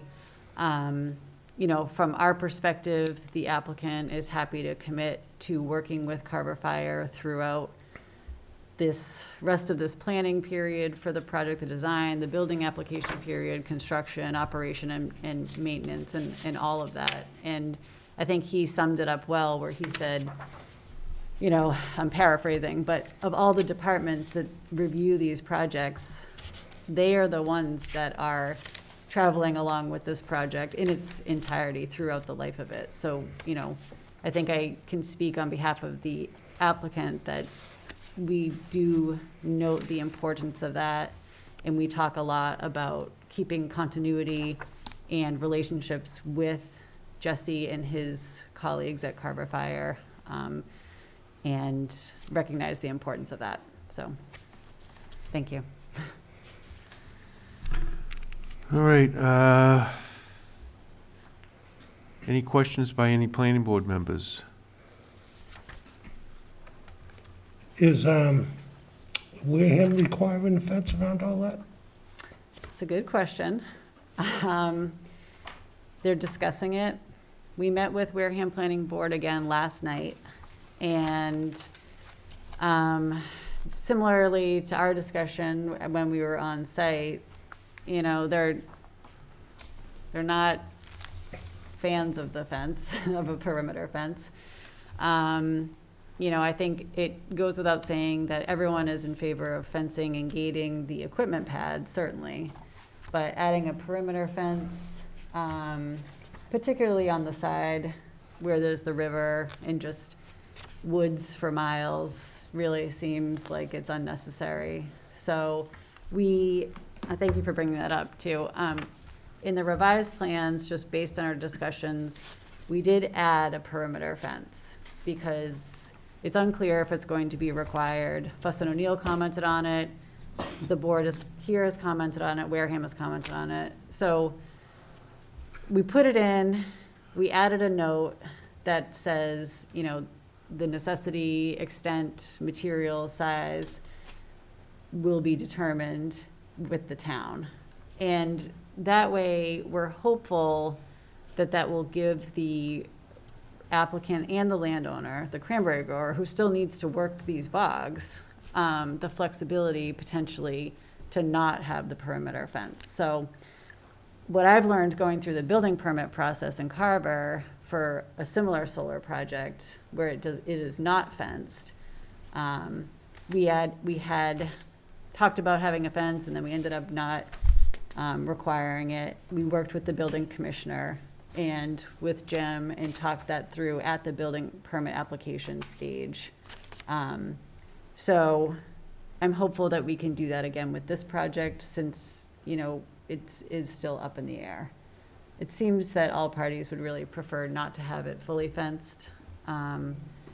So it is on the plans, but it has that note attached to it as Right. well. It is fairly isolated. Yes. You know, I don't think it really requires it. I was just wondering what Wareham had to say about it. Yeah, mixed feelings as well. I mean, I think there's going to have to be some security for the site, a gated access, you know, things like that, because we don't want vehicles coming in and out. But, you know, it's really not accessible, even by pedestrians for most of the perimeter of it. Right. So realistically, you know, we're talking about a solar array that's extremely high and out of reach on a cranberry bog that's essentially surrounded by a moat. So it's difficult to access by foot. Now, you know, I think even with a fence, you're not keeping teenagers out of places they're trying to get into. But for the most part, you know, the idea is just to limit vehicular traffic from, you know, entering a private property. So, you know, I think that adding the fence to the plan with that note that it may or may not be necessary. We're also going to talk about it with Conservation Commission too, and they may have some thoughts on it in terms of wildlife passage and things like that, so close to the river. Well- So there are a lot of factors to consider. So, you know, I think the approach of showing it on the plan and then discussing the necessity of it with the building commissioner when it comes to that may be a good option for the board to consider. All right. Anything, yeah, well, I mean, I went by there several times today, just to see what I could see from the road. And I drove by like 6 times, back and forth, back and forth. And it's hard to find the driveway that we Yeah. went into because it's so heavily wooded and you got at least 100 feet or more of trees and everything out there. The only way you could get in there is the gated entrance Yep. going to the cranberry bog, where they store their equipment. And then on the left side of the project, that's all the river, and then it's just cranberry bogs and river in the back. And it's about as isolated as you can get. Historically, we've done the dual-use solar panels, and we haven't required any fencing around them, and because we figured it's out of reach of everybody. But then a lot of these were remote too, and so it's just not something that somebody could stumble on or fall on, or so it was over my head. So if it's over my head and I could barely touch it, it's pretty high. So yeah, unless it's by code, the mass code or something like that. If it's required, then, you know, then it would be required, as you say. But I know that the other projects that we had, it wasn't required by any other code, so we haven't done it yet. Right. Another question. They're actually gonna put, what, 2 battery storages there? Yes, that's right. Now, if they're not gonna put a fence up, are you gonna put a fence around the battery storage building? Yes. The equipment pads, including the battery storage areas, will be fenced and gated and locked. Okay. And we'll have the Carver fire locks on that, so they can get in and out. Right. But yeah, those would be fenced and gated no matter what. Okay. Any other questions by planning board members? All right, anybody on the internet, the Zoom? Adam, do you want to add anything if you're up there? I don't know. No, sorry, my video is not working, but I don't have anything to add. I think just concur with everything Sarah mentioned. And in any event, I just want to clarify that we will need to have access gates and some fencing extending from the access gates wherever there is vehicle access to the site. Other than that,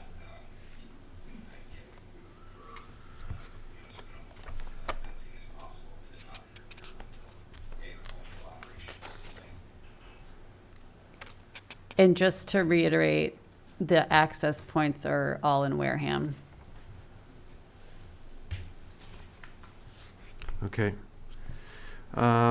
Is there anybody in the audience that has any questions?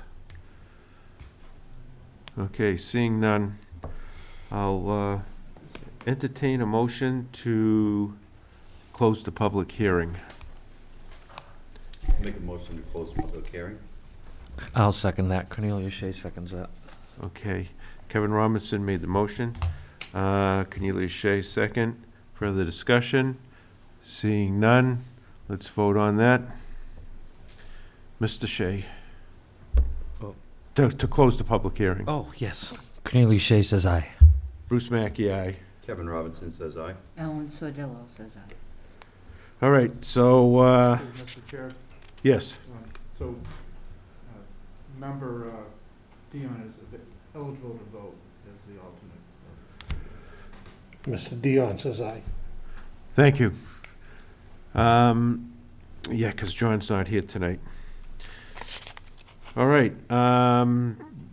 Jim did have time to do, let me see, we've got, there was a couple of things on the, so you had the findings and you had, on the, so this is the conditions. On the second page of the conditions, it says findings, and it has, the board held a site walk on March 2nd, and the following members were present. It's Bruce Mackey. Ellen Sordillo is in here, but she wasn't there. Yep. So if you could strike Ellen's name. Cornelia Shea was there, Richard Dion was there. John Gasky did not attend. I thought, was John there for a No. short period of time? No. No. It was just the full board members. Just us, okay. And us. And, And Jim. Yeah, and then, And Ian. Ian Ward was also the there. landowner, right? If we're listing names, we may as well get everybody. oh, I don't know, I didn't look, I didn't go that far, to see if your name was there or not. Jim Walsh, Sheriff Stearns, Beals and Thomas, and Chuck Meredith were there. Yep, so Ian Ward. Everybody, just wanted to do that. And then I was looking at the decommissioning bond, which is on a page, it says 4 on the lower right corner of the page.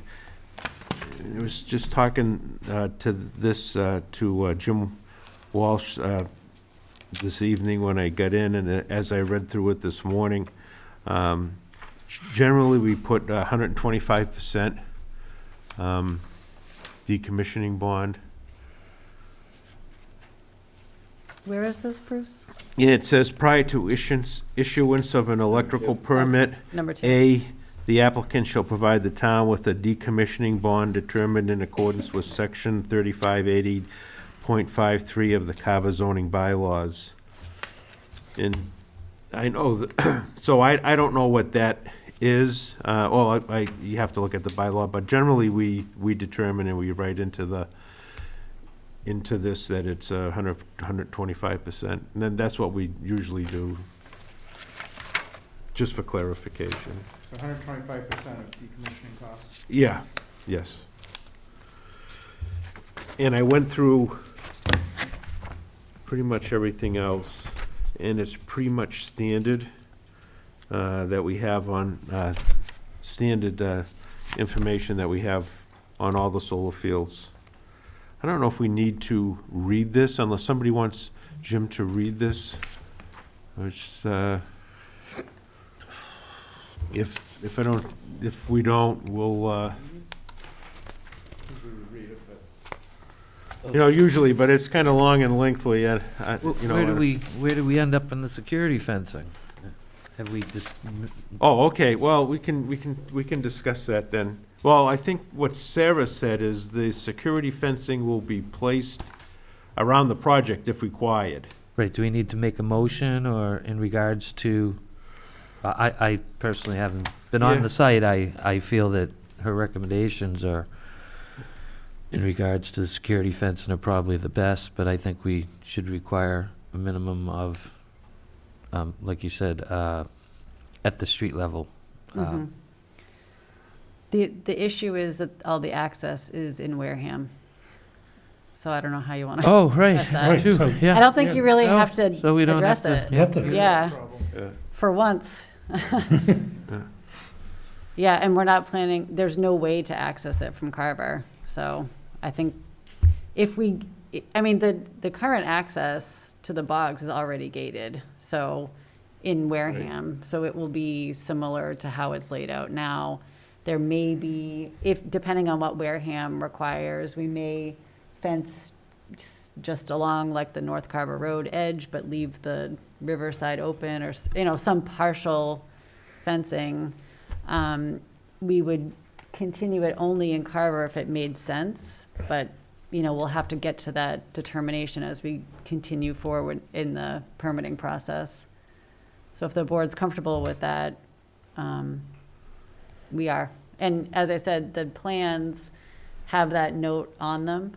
So as referenced in this decision, that will be part of the final record, if that's agreeable. Did we have any recommendations from any of the other Conservation Commission or anything, Jim? So I believe you're still trying to file with the notice of intent with the Concom. So we have a Yep. condition in there that just requires that when Well- the Concom makes this decision, they provide it prior to the building permit. Okay, yeah. Oh, I did have a question since we mentioned that. Did you talk to Carver Fire? Are they gonna be able to access through those roads to get to the barriers? Oh, yeah. They don't stop They- at the town they line. All right, Yeah. Yes, you just, mentioned it, I was just yep. curious. No, it's a great question. Because I know we walked around those roads and that's actually kind of a tricky road right in Yep. there. Which Yep. way to go?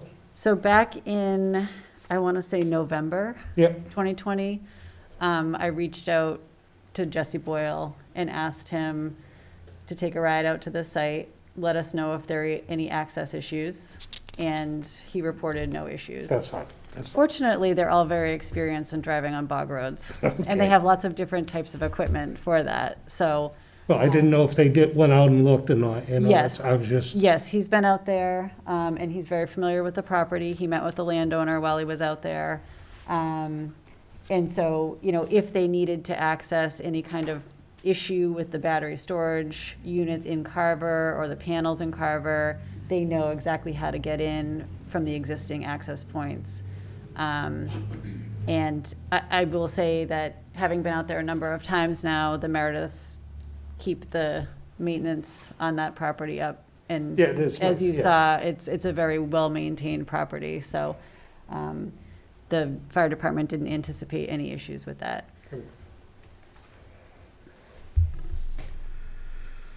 Yeah, and under, there's a part of, on part of the condition here, the applicant shall adhere to the recommendations of the Carver Fire Department found in letters commented on November 20th, 2020 and March 19th, 2021.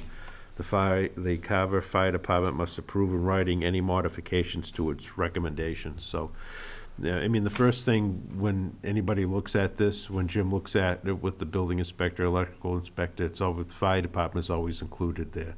As they're one of the most, well, everybody's important, but they're very important because they have to get their vehicles out there to access. well, I didn't know if they Yeah, actually yeah, I went out mean, there or yeah, not. right, That's all. yeah. Yep, and any new gated access will be coordinated with both Carver and Wareham Fire Departments so that they have accessibility to the site. And generally, the Carver Fire Department, and it's got to be in here, they usually get keys for any of the locks.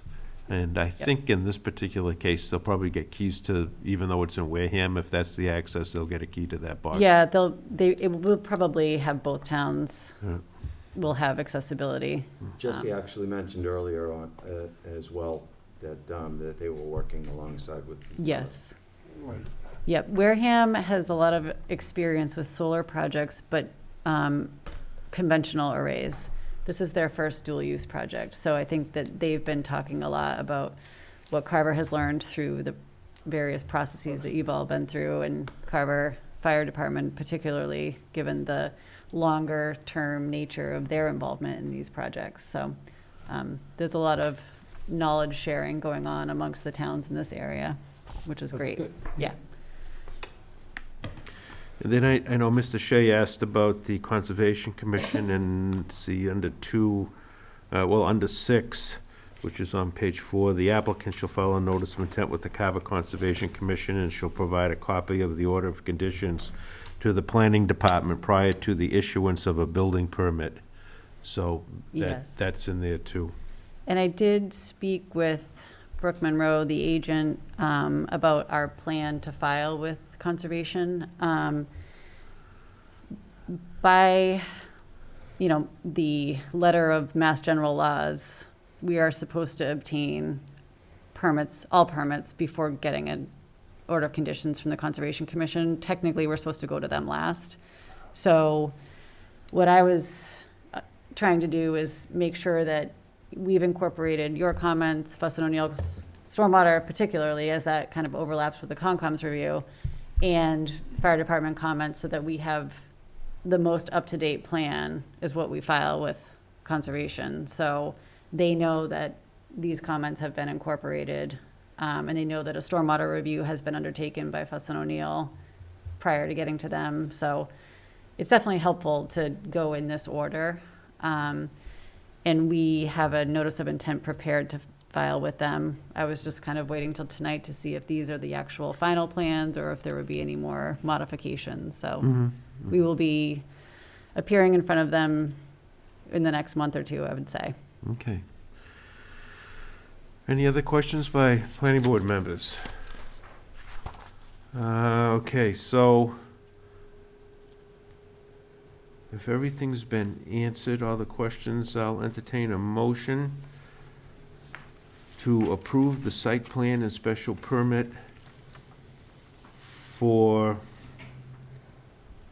let's see, this is BERE LLC requesting a special permit and site plan review for 370 Tremont Street, Carver.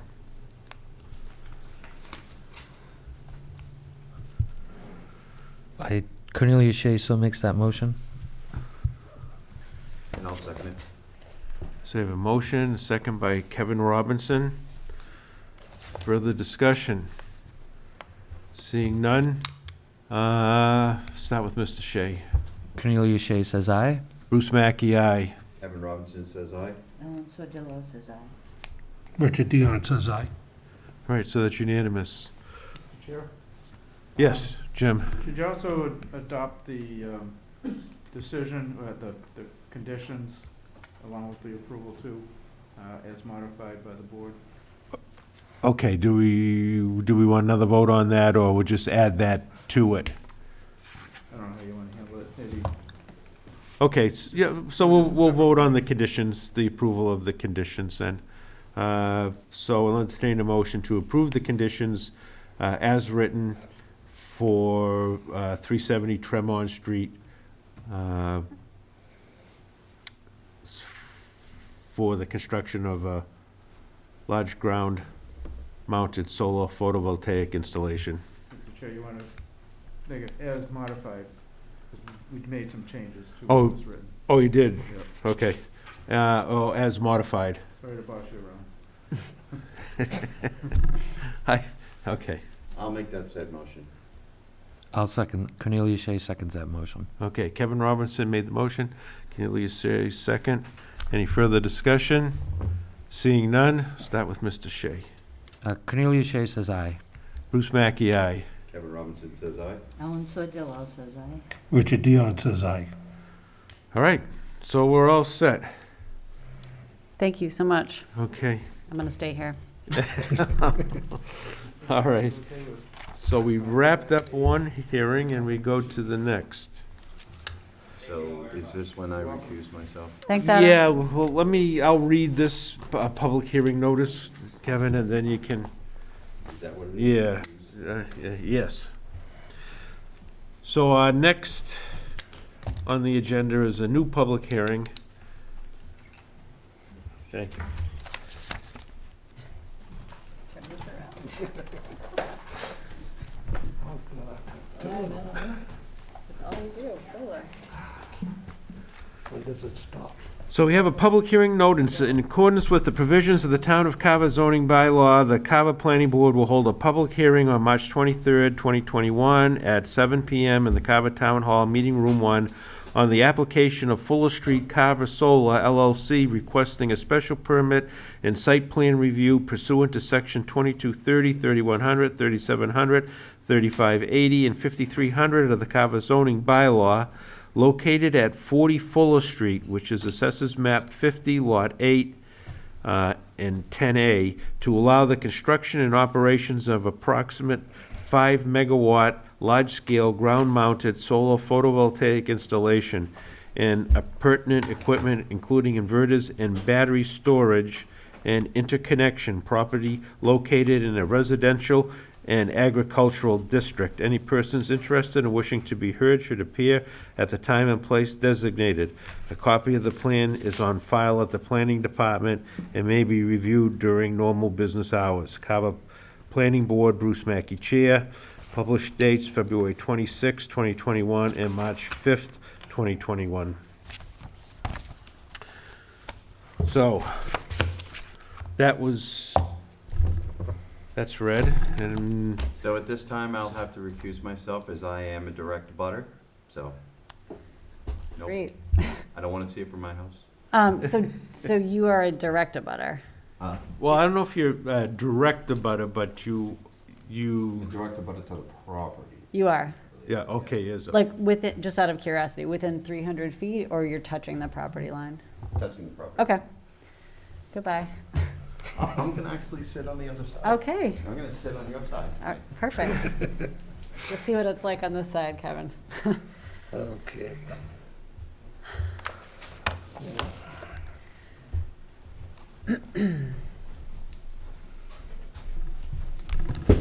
All right. Now that I'm seated, if you would like to go on, Sarah, and tell us what we have here. What new project are you presenting to the board tonight? Thank you, Mr. Chairman, and just for the record, Sarah Stearns with Beals and Thomas. Joining me on Zoom is a representative of the applicant, Pat Jackson from Fuller Street Carver Solar LLC. And the landowner, I don't think is joining us, but just for the record, it is Johnson Cranberry Company, owned by Van Johnson. And just with Mr. Gasky absent, will Mr. Dion fill that, and with Kevin recused, will Mr. Dion be a voting member for this project? Okay. And hopefully, Mr. Gasky will be at the next hearing, and by way of the Mullen Rule, can catch up on tonight's presentation. Okay, great, thank you. Okay, so this is new, we haven't seen this yet. This project was filed in February. Site plan, special permit, application. This is a very large property. It's about 213 acres. So what we're seeing here is the northern half of it. The best way to see the property in its entirety is the aerial map, either on the front of your plan set or attached in the back of the, Jim, do you have copies of the submission of the application for the members?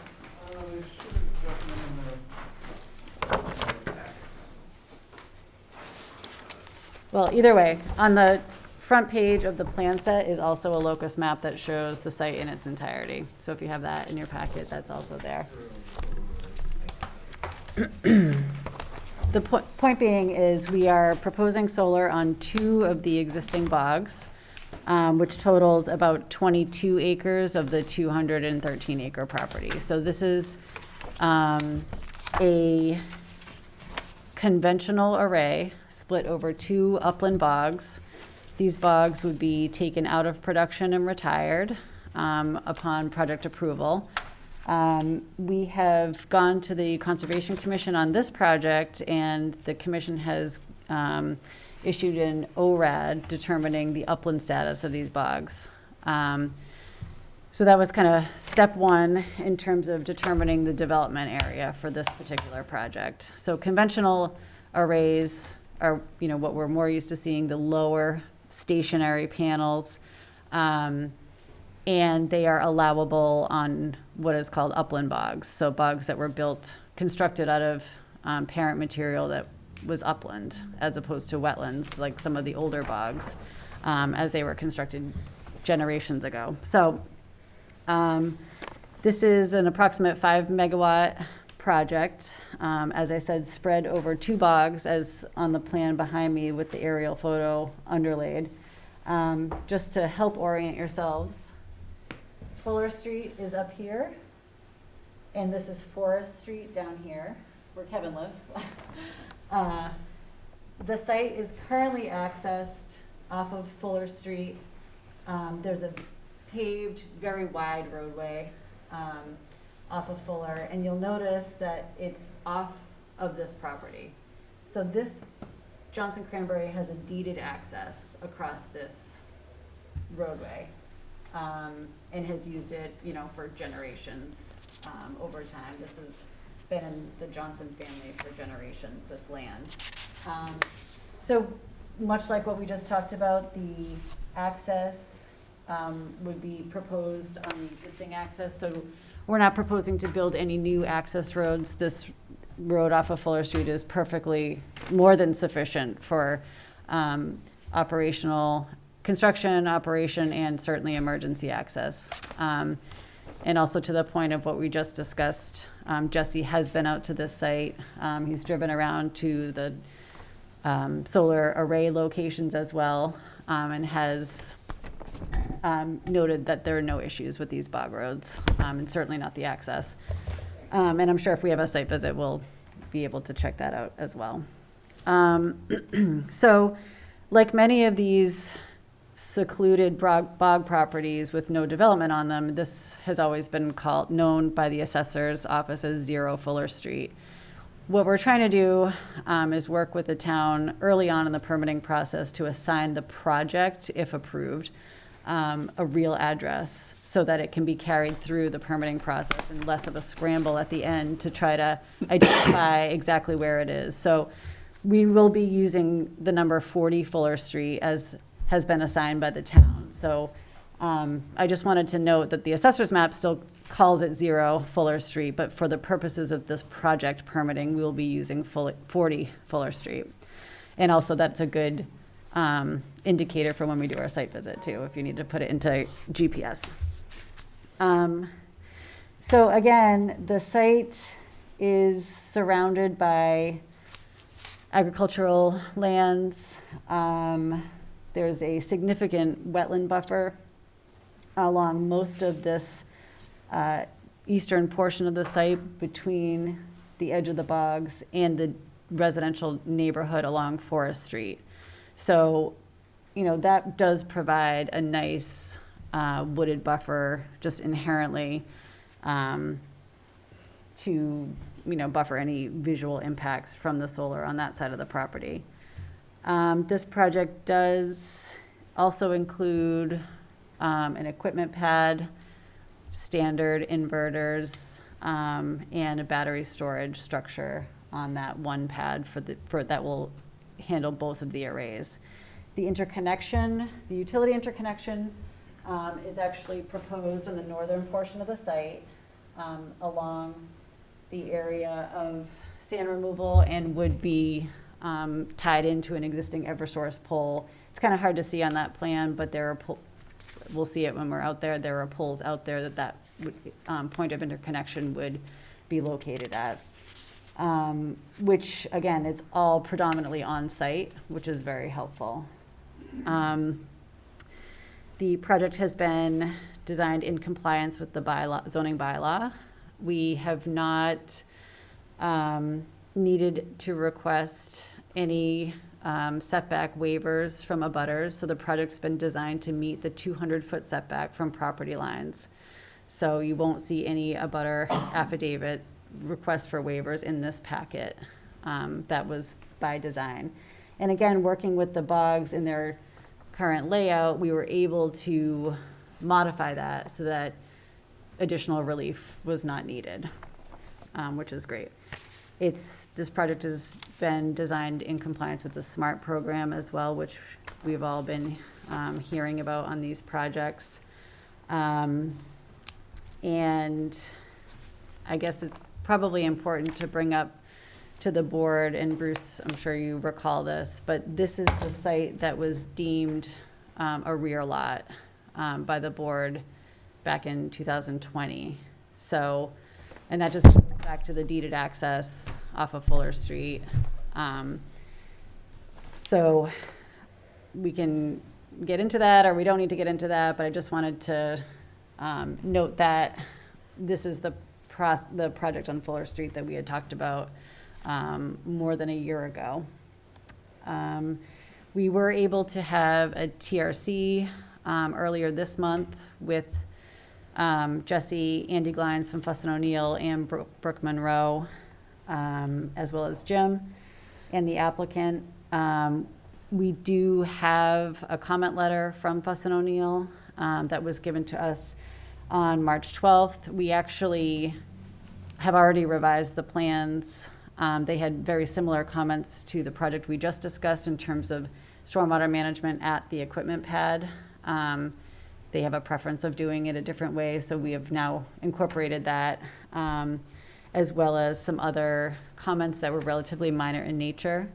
And just being able to talk through it with Fuss and O'Neill and describe the point of interconnection and the access and how this all works was very helpful. So they were able to really minimize their comment letter once they understood some of their questions and had the opportunity to speak with us directly. So that was extremely helpful. So they issued that letter to us, their memo. We've been able to revise the plans. And I've prepared a memo with some attachments that also include some information for the board pursuant to what Jesse spoke about in terms of the gas detection system. So that would be incorporated into this battery storage structure, as well as fire suppression systems. Just some additional information on those aspects that we talked about at our technical review meeting. So those will be attached to our response letter to Fuss and O'Neill and to the board. We decided to hold on submitting revised plans before we had our opening presentation, just so you could get a sense of the project before giving you another set of materials to review. But, you know, we can hang on to that response letter and incorporate any comments that the board may have this evening, and then get that back to Fuss and O'Neill to begin their supplemental review, certainly. These, because they are conventional arrays, will be fenced. So we have shown chain link fencing around the arrays themselves and the battery pad, of course. They'll be gated and accessible for operation and maintenance as well as emergency services. I think that's about it. Again, we just wanted to wait to have our opening hearing with the board and hear from any members here and the public and answer any questions that folks may have before submitting our response to any comments. And I'm happy to take questions about the site layout or the site itself. And again, Pat Jackson is here representing the developer for any questions specific to the solar. Pat can't see us, but we can see him. Thank you. Okay. Yeah, I would like to ask a question. Does this have, you know, I remember when we dealt with this as a rear lot, or I think I do. It was a while back. Mm-hmm. Does this have the appropriate amount of frontage for this? How much frontage does this have? Off of, it's, the rear lot is actually off of Forest Street, right? Well, the rear lot provisions absolve the need for frontage. So it's not actually necessary. Because it has been deemed a rear lot, it doesn't need to comply with frontage for the zoning district. But it does, the property does have frontage on Forest Street over here, about 40 feet, we determined. This is obviously wooded, this is a wetland. It's heavily, it's a, heavily developed residential neighborhood, so there would be really no benefit to putting in an access at that point and disturbing the neighborhood and the ecology over there, particularly while we have a very wide and usable paved street in from Fuller Street with the appropriate deeded access attached to it. Right. Okay, so this is the one that had access, to the rear of the project. It was a deeded access through others' properties, and that's Right. the access that you would use Yes. to put up the solar field and to actually service it. That's right. And, all right. Okay. I just see that the wetlands are around the cranberry bogs. Were there wetlands off of Forest Street too, or it just looks like it's, This area down here was delineated as wet. So this is a large bordering vegetated wetland over here. And, you can see that there is significant wetland in this area, and this portion of the bog was wetland to begin with. So we have deemed that portion of the bog in consultation with the landowner, and looking at historical aerials and USGS mapping that denotes that area as wet. But we are, other than working within 100 feet of the wetland cranberry bog, able to keep work out of that buffer zone predominantly to the naturally occurring wetland over there. And again, this will be filed with Conservation Commission. We have an NOI drafted, but again, thinking it through, thought it made more sense to update plans based on comments from this board and the town engineer, particularly related to stormwater, since that subject matter overlaps with the Conservation Commission. So we'd like to give them the most up-to-date plans with our application package. So that's our plan with that submittal as well. okay. All right, any questions by the planning board members? And before you have any questions, I just say we're gonna have to schedule a site walk for this too. So, we'll do a site walk and we'll take and, see what we can see from the areas of where the solar installations are gonna be. We can take a look at the roads that access this property too.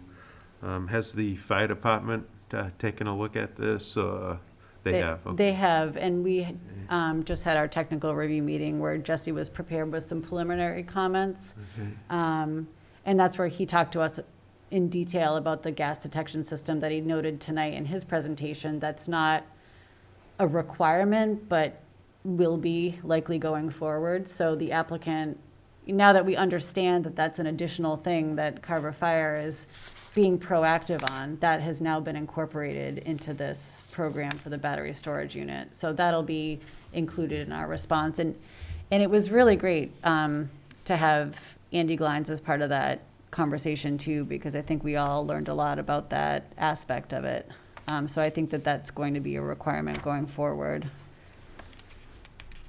So where you're putting these solar panels, is this contained within bog areas that we could easily see, or? Oh, yeah, yes. Okay, so there's not gonna be any cutting of any woods or trees or No. anything like that, so, No, it's wide open as it is right now, and it's really just putting the panels right on the bogs themselves and utilizing the existing roads surrounding them.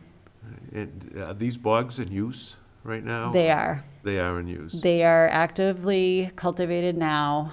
They will be retired as part of this program. But what we're finding on these projects of panels on bogs, there's still some level of maintenance that needs to be done beneath and around the panels so that, it doesn't become a jungle beneath. Even though it's different from a traditional array where it can be mowed regularly. A conventional array that's in an upland would be mowed on a schedule a few times a year to keep,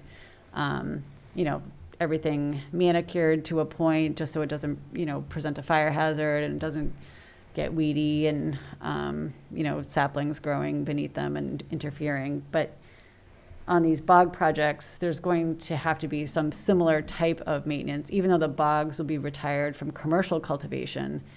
There's still water conveyance that needs to happen from bog to bog surrounding them, and, a certain level of maintenance on the bogs themselves and on the dikes surrounding them. They will still continue to be mowed as they are today, just to be kept in check and keep weeds at bay and that sort of thing. So that'll all be part of our discussion with Carver Fire in terms of our ongoing operation and maintenance, what they call a ground fuels maintenance plan, meaning what is growing on the ground and how do you manicure that so it doesn't become a fire hazard. If there is a fire, is it just going to rip through a large area?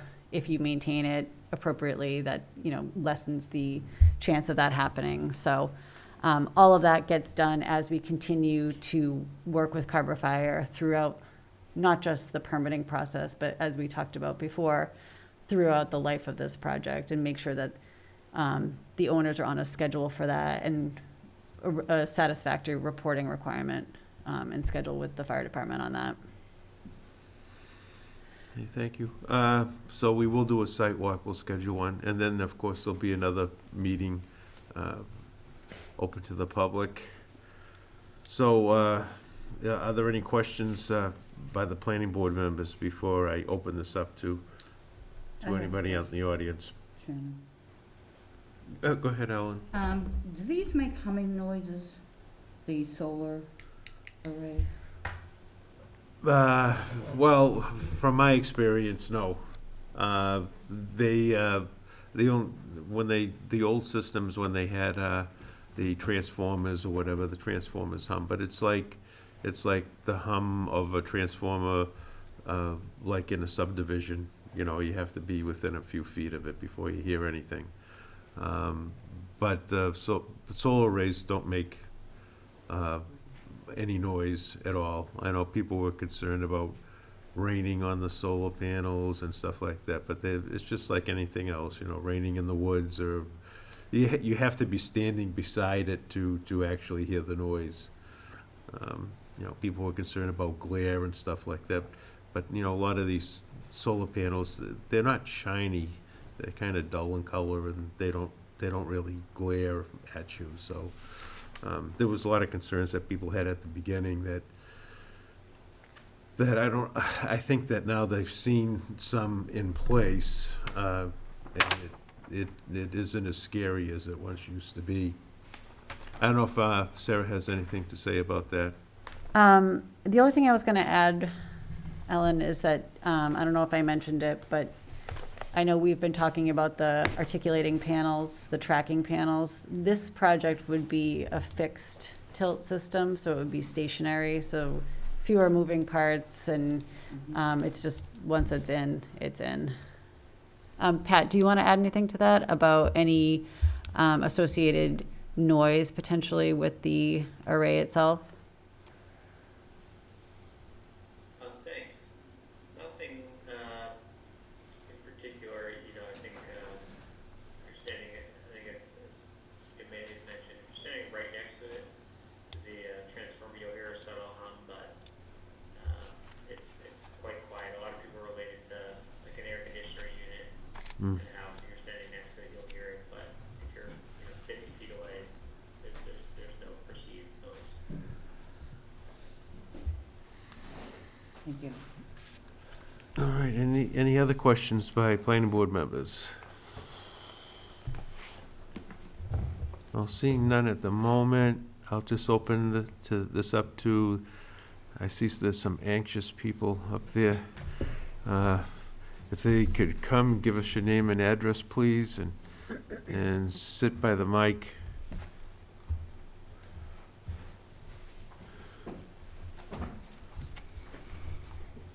I am Steve Dewhurst, 52 Forest Street, also known as map 50 lot HH. I'm the person in front of that wetland that Sarah was just talking about. I heard a lot of very comforting things just now, but I do have a few questions. I think they'll be very, very quick, yes or no answers, probably.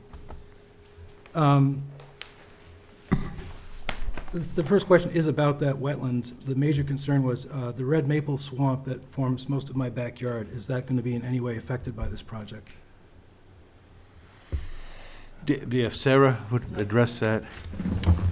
I would imagine since we're not cutting any trees down for this, and it's going to be an existing bog, it really shouldn't.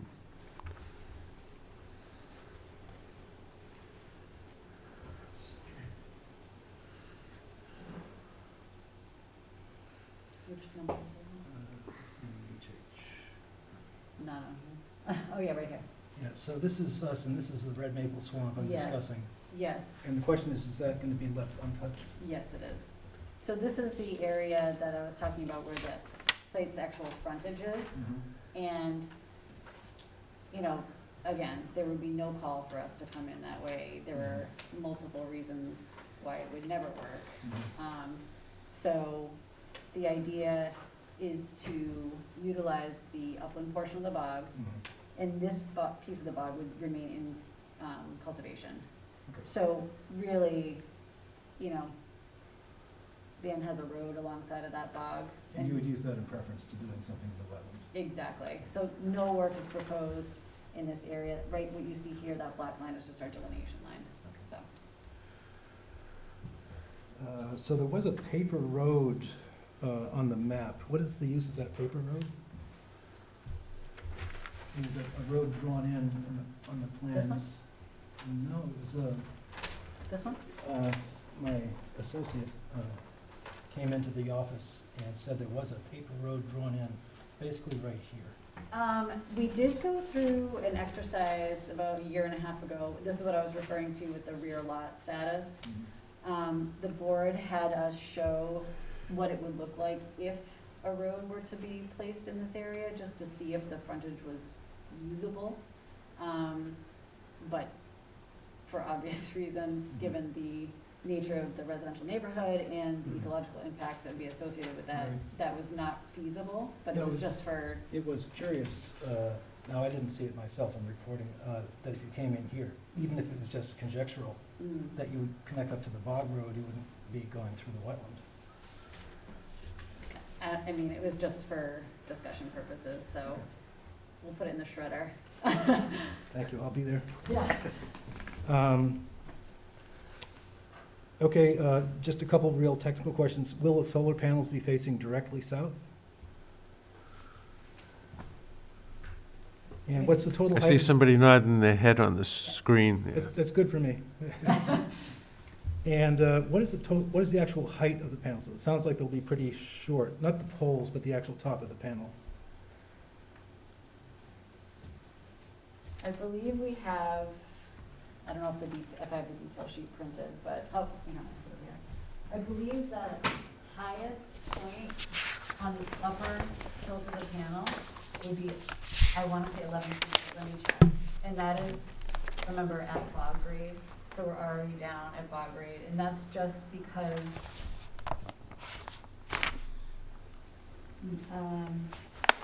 11 feet at the uppermost peak of it.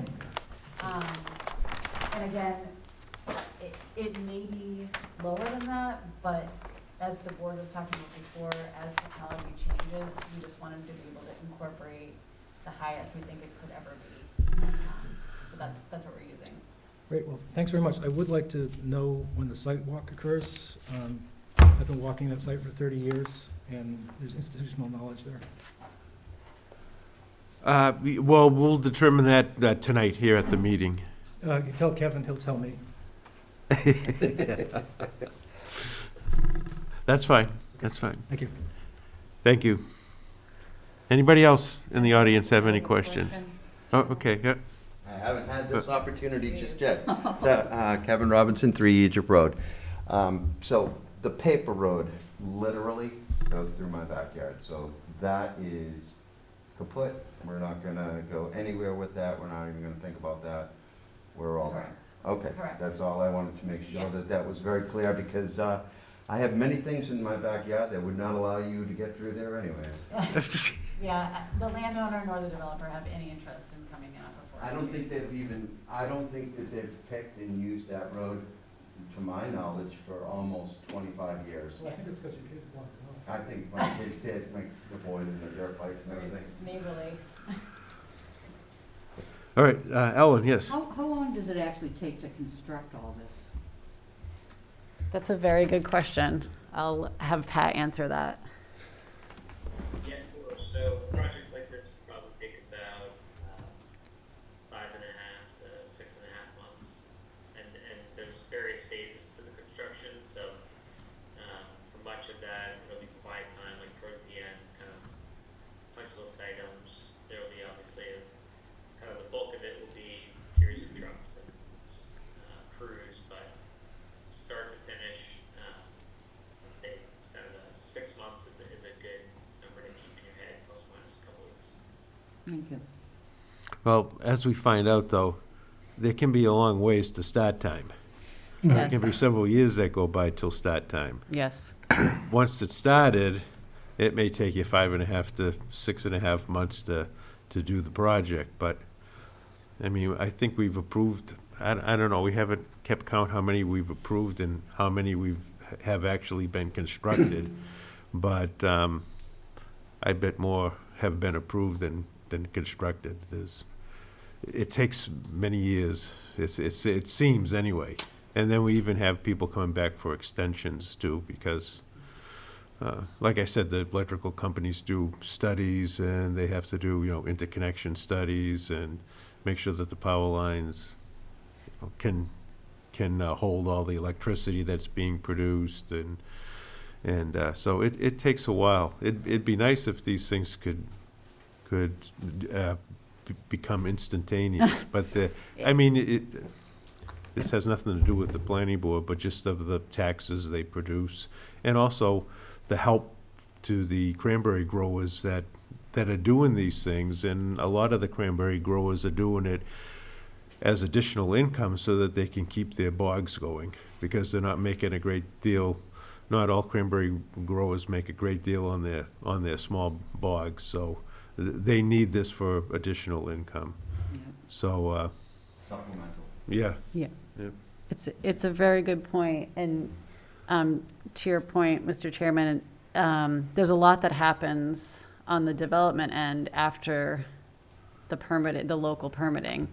Interestingly, that can't start until the developer gets their local permit. So this is kind of the first stop, and then a lot needs to happen at the state level with DOER, continued studies by Eversource, which take a very long time, as we know. But they can't even begin that until local permits have been obtained. So that's why there's such a lag time from when we're seeing you folks to when we're actually ready to start talking about construction.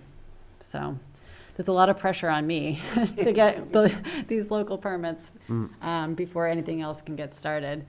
And to your second point, a lot of growers, as we've seen, have made a difficult decision to carve off some of their property to help keep the rest of the farm in business. So in this case, this is over a 200-acre property, and carving off about 20 acres of it to retire and add the renewable energy component to it will help sustain the rest of the farm. And this is not the only property that the Johnson Cranberry Company owns. They own other properties that this will also help support. So, it's important for the rest of the farm as well. So I think that's an important aspect to keep in mind too. All right, so we still have another meeting to ask any questions that any of the planning board members may have.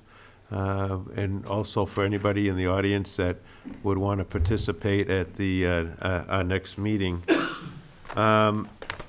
I think now we should probably just go ahead. If there aren't any pressing questions, we'll go ahead and schedule a site visit. And our next, so today is, today's March 23rd. And we're not planning because the town meeting is on the 13th of April. Next planning board meeting will be the 27th of April.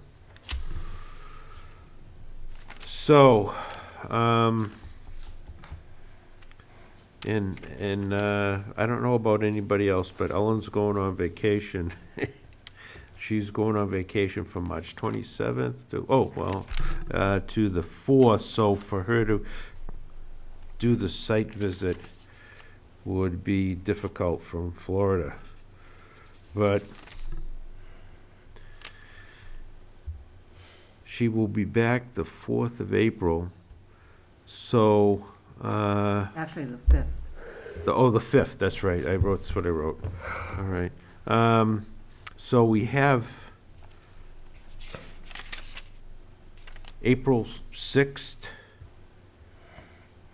We have the week, it's Tuesday, April 6th, we have that week. What's a good time for you, Jim? Flexible. See, what have we been doing? Wednesdays? Was Wednesdays No. the day that everybody had available around noontime or something Well, like that? it was noontime that everybody was It available. was noontime, okay. It didn't matter what day it was, really. I thought somebody had issues on Wednesday, but, No, yeah, what day's good for you? I know you can't do Fridays, and as long as it's not Wednesday morning, I'm fine with it, so. How about a Thursday? Thursday good? Thursday'd be fine. And I'm gonna have a problem with that. Thursday, the 8th at noontime? That would be April 8th. Can I get back to you on that? Sure, yeah. So, is that all right with you? Fine With you? And I don't know about John, we'll have to ask him. Is that all right with you? Will that work? Thursday, All right, that was almost, noontime. that was simple, Yeah. okay. So noontime. And how about you, Sarah? Oh, yeah, I can be flexible. And I'd like to invite the landowner as well. Okay, If he's around. He's very knowledgeable about the property, and I think we'll be able to answer any questions about the operations anyway, about farming, which is always helpful. all right. Ellen, we can Zoom you in if that's helpful. Yeah, I'm gonna get off the beach. And I'm gonna. Yeah. We'll just FaceTime you and show you the cranberry box. But if you can't make that and you want to go a different time, you can just let me know if you need to arrange a different time. I can try to So- be flexible on that. What address would we meet at? 40, right? Yeah, so if you use 40 Fuller Street, there's a sign that says Middleborough Cranberry Company. And we'll just meet at the entrance there, and we'll drive in Okay, caravan in together. all right. But it's set back quite a ways from Fuller Street, so we'll just meet right off the street. All right. All right, so we'll set our time at April 8th at noontime at 40 Fuller Street. So, having done that, so we'll need a motion to continue the hearing for 40 Fuller Street to, April, what did I say, April 27th at 7 o'clock. Cornelius Shea makes a motion to continue the public hearing till April 27th at 7 o'clock. 7 o'clock, yeah. I'll second So we have a motion from Cornelius, and we have a second by Ellen Sedillo. And we'll do a vote. Cornelius Shea says aye. Bruce Mackey, aye. that. Ellen Sedillo, aye. Richard Dion, aye. All right. Thank So- you, everyone. Okay, thank you, Sarah. Thank you, board. Thank you. Thanks, Pat. Thank That you. box still there. And thank you, yep. That's right, so that's gonna be about, how about how far out is that gonna start? That's my only question, I forgot to ask. I can measure that for you and give you a real number rather than just eyeballing it, but essentially this was like I want to say 28 for Bob. I literally bring the dog. Okay, we don't have any topics not reasonably anticipated by the chairman in 48 hours. Okay, so we'll go to other business. Planning board member notes. Anybody have anything that they want to say? Should we have anything? Aside from not having approved the agenda in a little while, we're gonna get to the minutes. Yeah, we'll get to the minutes after the show. Any planning board members would like to speak? Seeing none, planning director. If I mentioned that, kind of Memorial Day weekend, first week of June, I'm planning to be off, so, wanted to take that week. Okay, I have a yeah. meeting the following week, because, won't be here to put all those pieces together. Yeah, so Jim spoke to me today and he said he's going on vacation in the week First week of June. first week of June, so we're gonna cancel of course, this is in the future, but in June 8th is usually our planning board meeting, so we'll talk about that later, I guess, when we reschedule that. All right. This is just to help.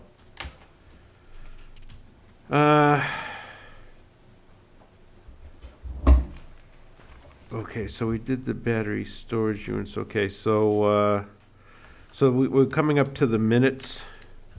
We don't have anything else to discuss tonight. You didn't have anything else. Okay, so we have the minutes.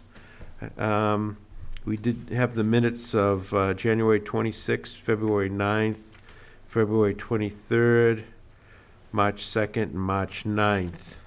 So let's just take these one at a time. I did go through them this morning. Let's take the February 26th. Does anybody have anything they'd like to add, delete?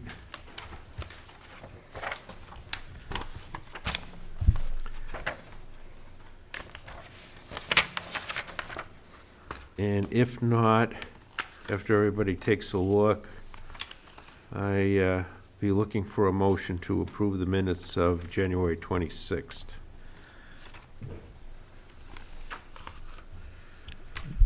Cornelia Shea makes a motion to approve the minutes of January 26th. Anybody like to second? I'll second that. So Ellen Sodillo seconds. Further discussion? Seeing none, let's take a vote. That was February 26th, right? January 26th. January 26th. Cornelia Shea says aye. Bruce Mackey, aye. Kevin Robinson, aye. Ellen Sodillo, aye. All right. You want to, okay. So we got the next, it would be February 9th minutes. So if there are no additions or deletions, I'll accept the motion to approve the minutes of February 9th. Make a motion to approve the minutes of February 9th. Cornelia Shea will second that motion. Okay, so Ellen Sodillo made the motion, Cornelia Shea second. Further discussion? Seeing none. Mr. Shea. Cornelia Shea says aye. Bruce Mackey, aye. Kevin Robinson, aye. Ellen Sodillo, aye. All right, February 23rd.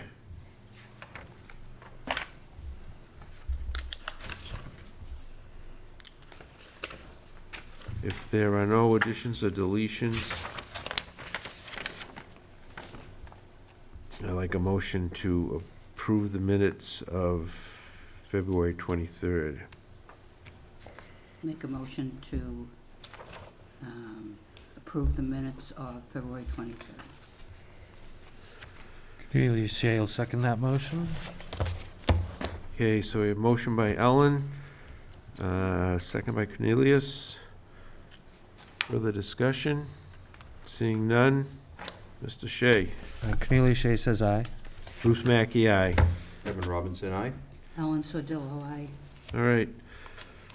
All right, so then we have the minutes of March 2nd.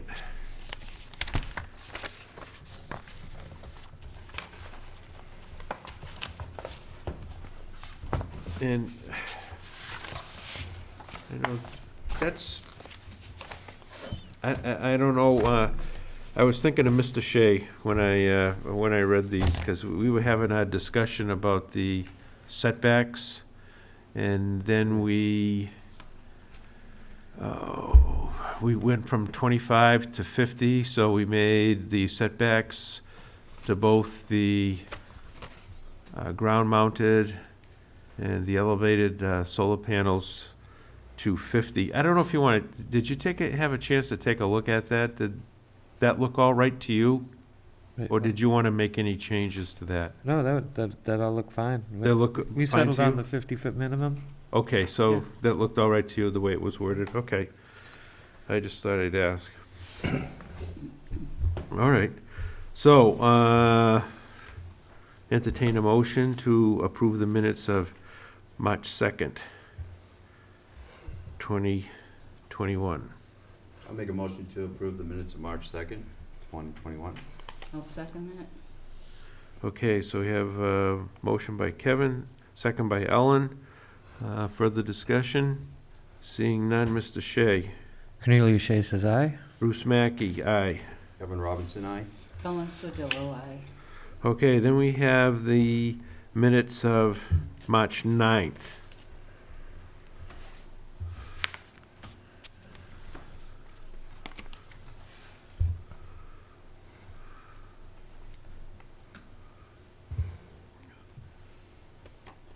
So if there's no additions or deletions,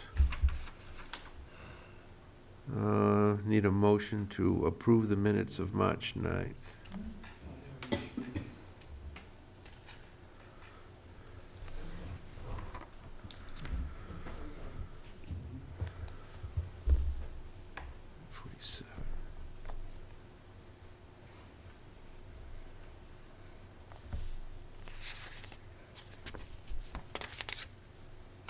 That was the long meeting.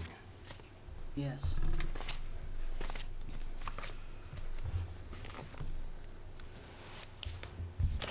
This was pretty long. Hmm? This was pretty long.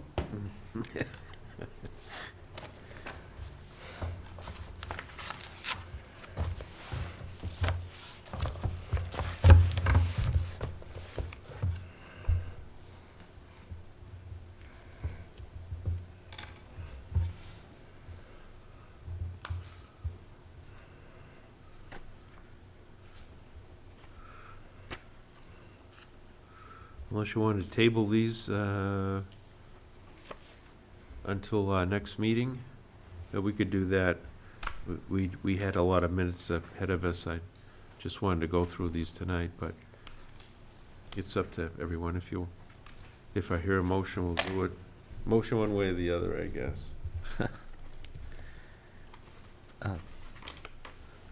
I'll make a motion to accept the minutes of March 9th. Second that. So we have a motion by Mr. Shea, second by Mr. Robinson. Further discussion? Seeing none. We'll start with Mr. Shea. Cornelius Shea says aye. Bruce Mackey, aye. Kevin Robinson says aye. Ellen Sodillo says aye. All right.